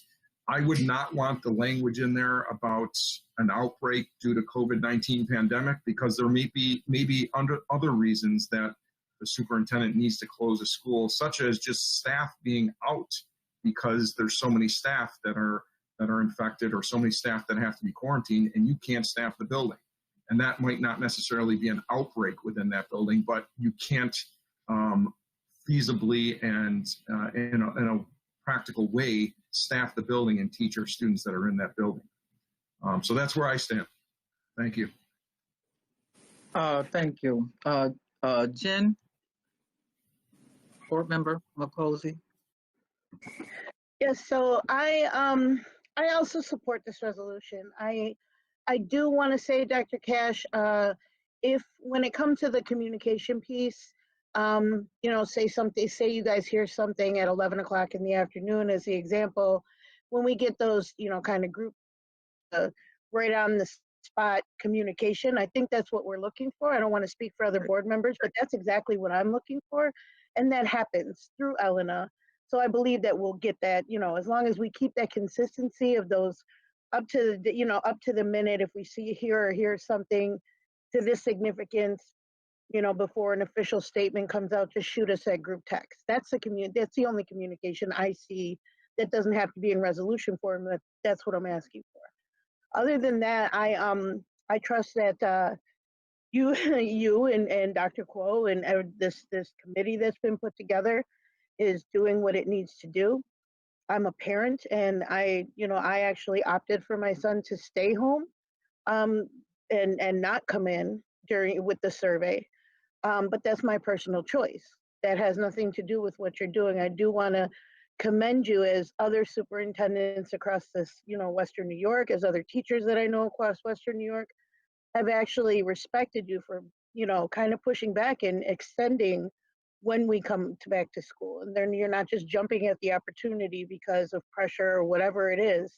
You're doing the right thing. So as long as the communication is there, you know, that's, to me, I stand behind this resolution. Okay, any other board members? So it's clear to Dr. Cash, the directive is that the board wants to be informed as soon as the decision is made.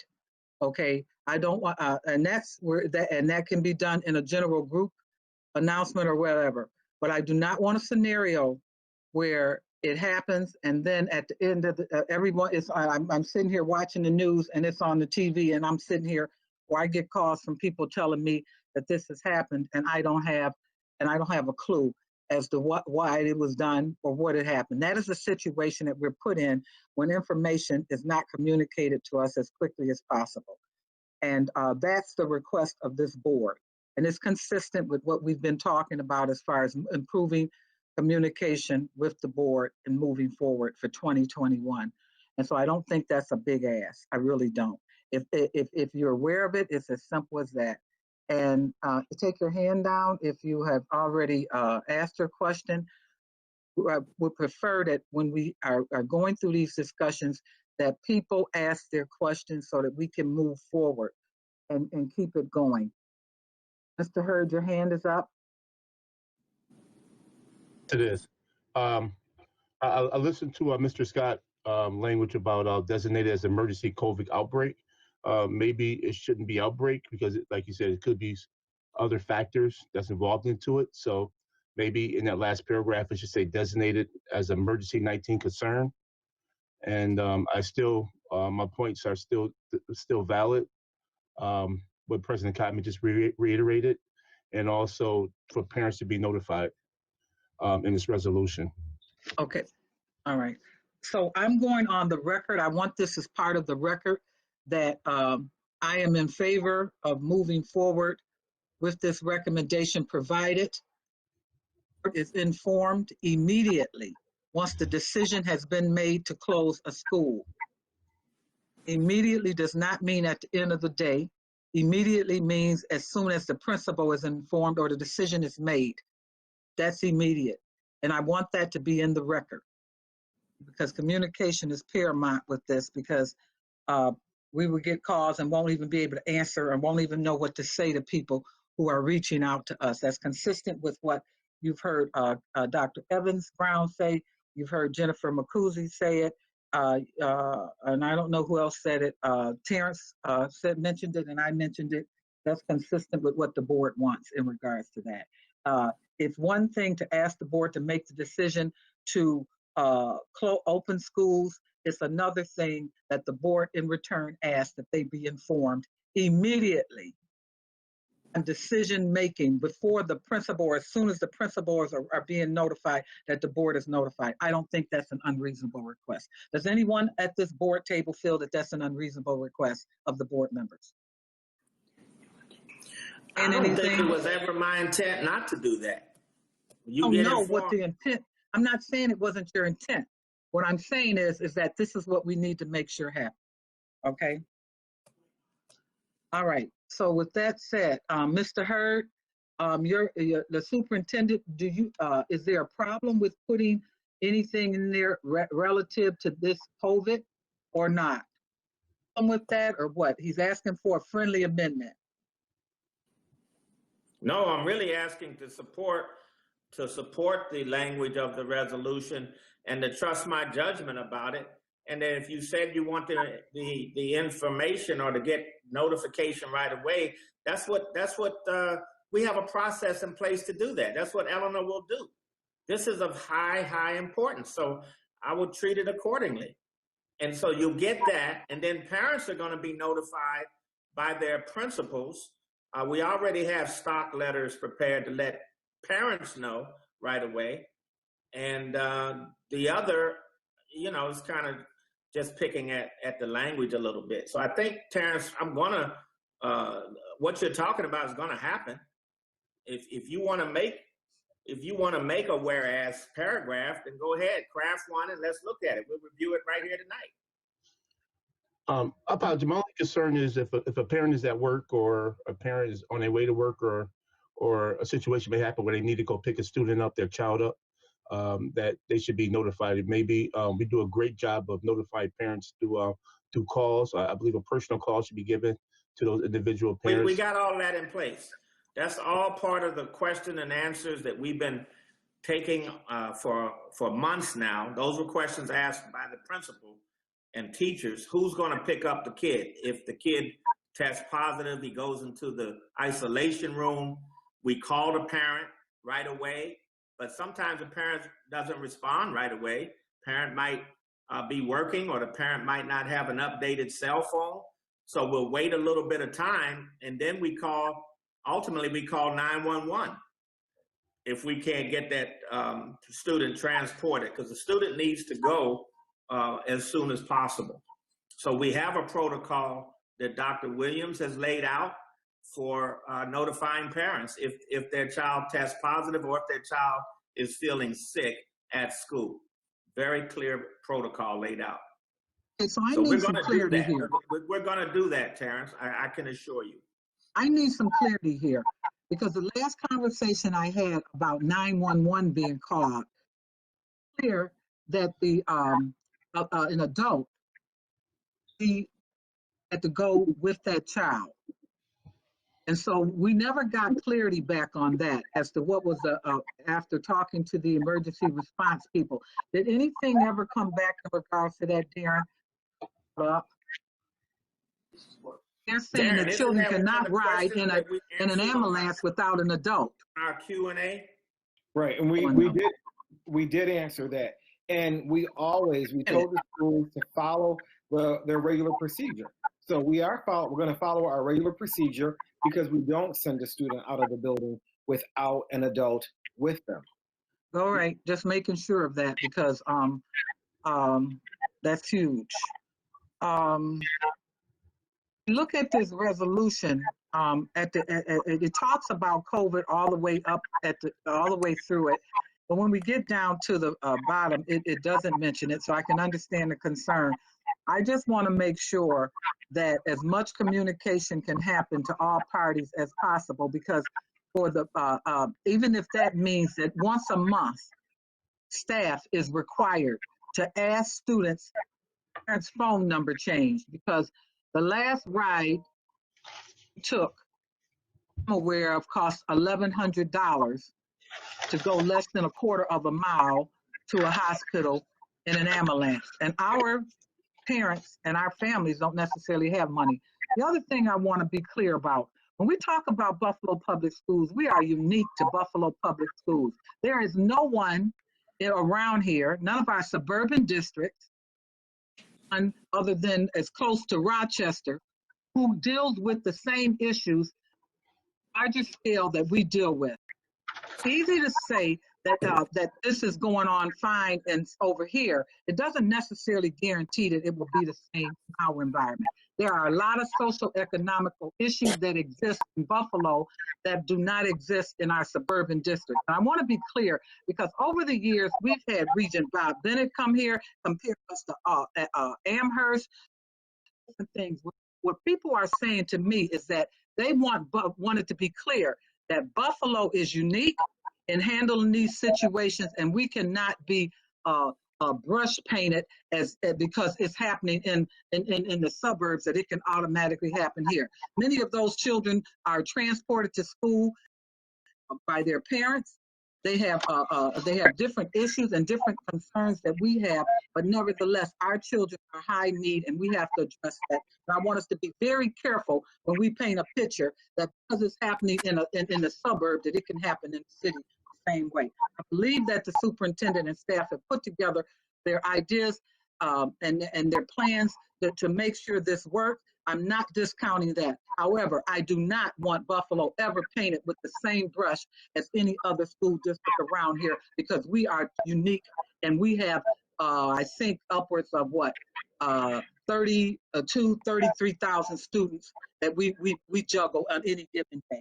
Okay, so let's be clear when we start talking about poverty districts. Thank you. High poverty as well. High poverty as well. Thank you. All right, so with all minds are settled, then we're ready to move forward with our vote. Nate, are you ready to hold the board, please? Yeah, there's no other questions on the consent agenda. Thank you. Okay.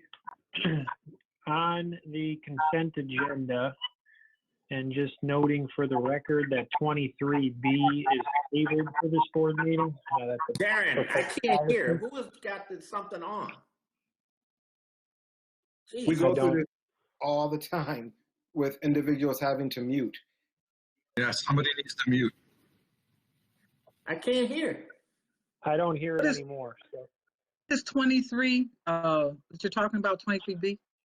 23B is the proposed admissions policy, the change that was discussed, I think, and sent to the board by Dr. Karestas. I just want to note for the record that's tabled. You're not voting on that tonight.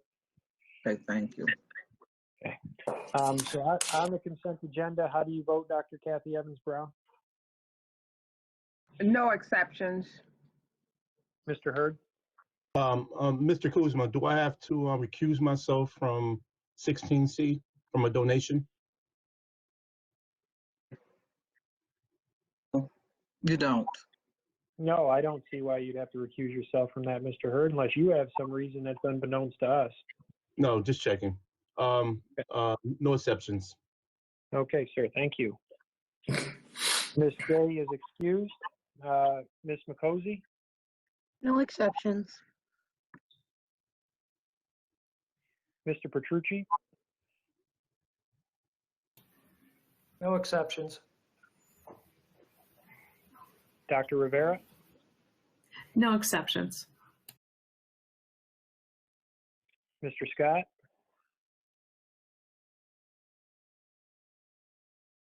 No exceptions. Ms. Woods?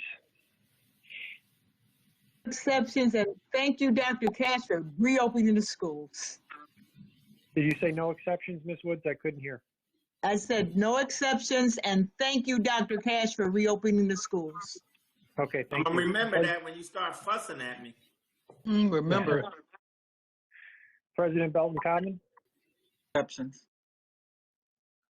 Consent agenda passes unanimously. Thank you. Thank you. Okay, so moving, we have, Nate has asked us to go into executive session. He has several items he would like to review with the board.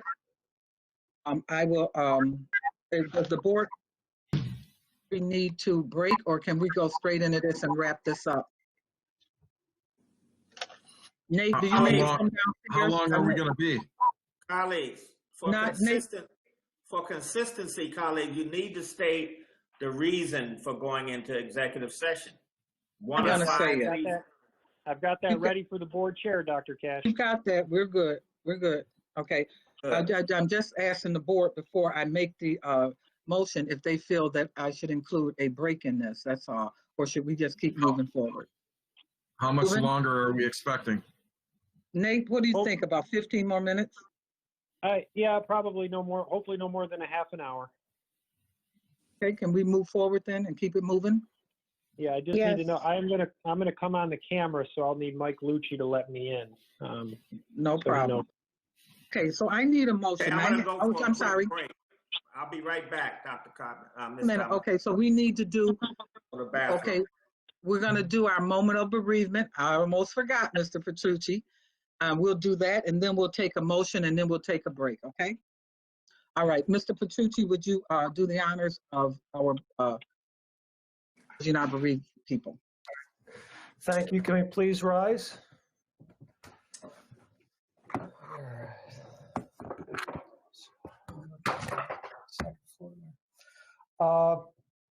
Thank you all. Let's bow our heads to remember the following people who have passed since our last meeting. On October 20th, Mercedes Roman, Mother Yaharia Toro, bilingual special education teacher at school number 3. December 7th, Maria Alvarez, sister of Yahaira Tora, bilingual special education teacher at school number 3. December 14th, Joseph F. O'Grady, father of Paul O'Grady, temporary director of Student Support Services. December 30th, Robert Malpica Jr., brother of Iris Malpica Lopez, administrative secretary, Spanish-speaking, boardroom in City Hall. January 1st, Edwin Gallagher, retired science teacher. January 8th, Dr. Judith M. Jones, retired teacher, taught at campus school in the College Learning Lab. January 10th, Belinda Johnson Lewis, sister of Joanne Hairston, retired administrative assistant, and aunt of Lisa Johnson, teacher assistant at school number 69. We also have, we wanted to add to this list, Bishop William Henderson of the historic Michigan Avenue Baptist Church, the headquarters associated with the Underground Railroad. Bishop William Henderson was an advocate, and civil rights fighter who was involved in many of the struggles involving quality of education over the past 50 years, both quality and equity.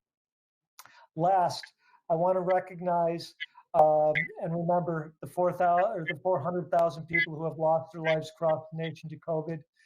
May we take a moment to remember them tonight.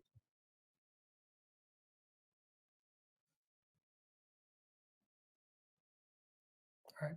Thank you all very much. Thank you. Board members, have a motion to go into executive session for the purpose of us pending litigation between C and the district, and 2, for the purpose of receiving legal advice. Paulette Woods first, Heard second. All in favor? Any opposed? Okay, so we will go, Nate is going to bring up the screen. Mike Lucci, please bring up the screen so that Nate, we're going to go into executive session. So you can take like a 5-minute break because he's got to clear the line. All right?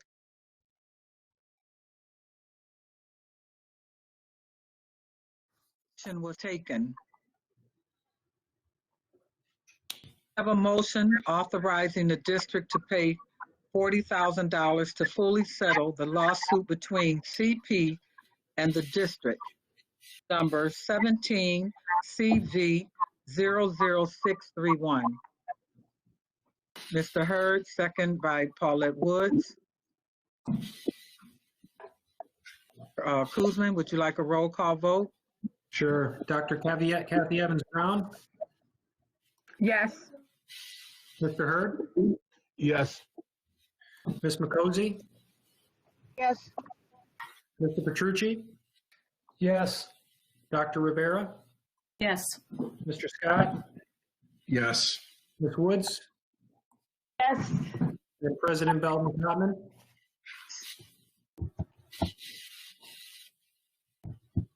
Did you say yes? Yes. President Belton? Okay. Yes. Thank you. Motion passes. Thank you, board members. Motion to end the meeting. So moved.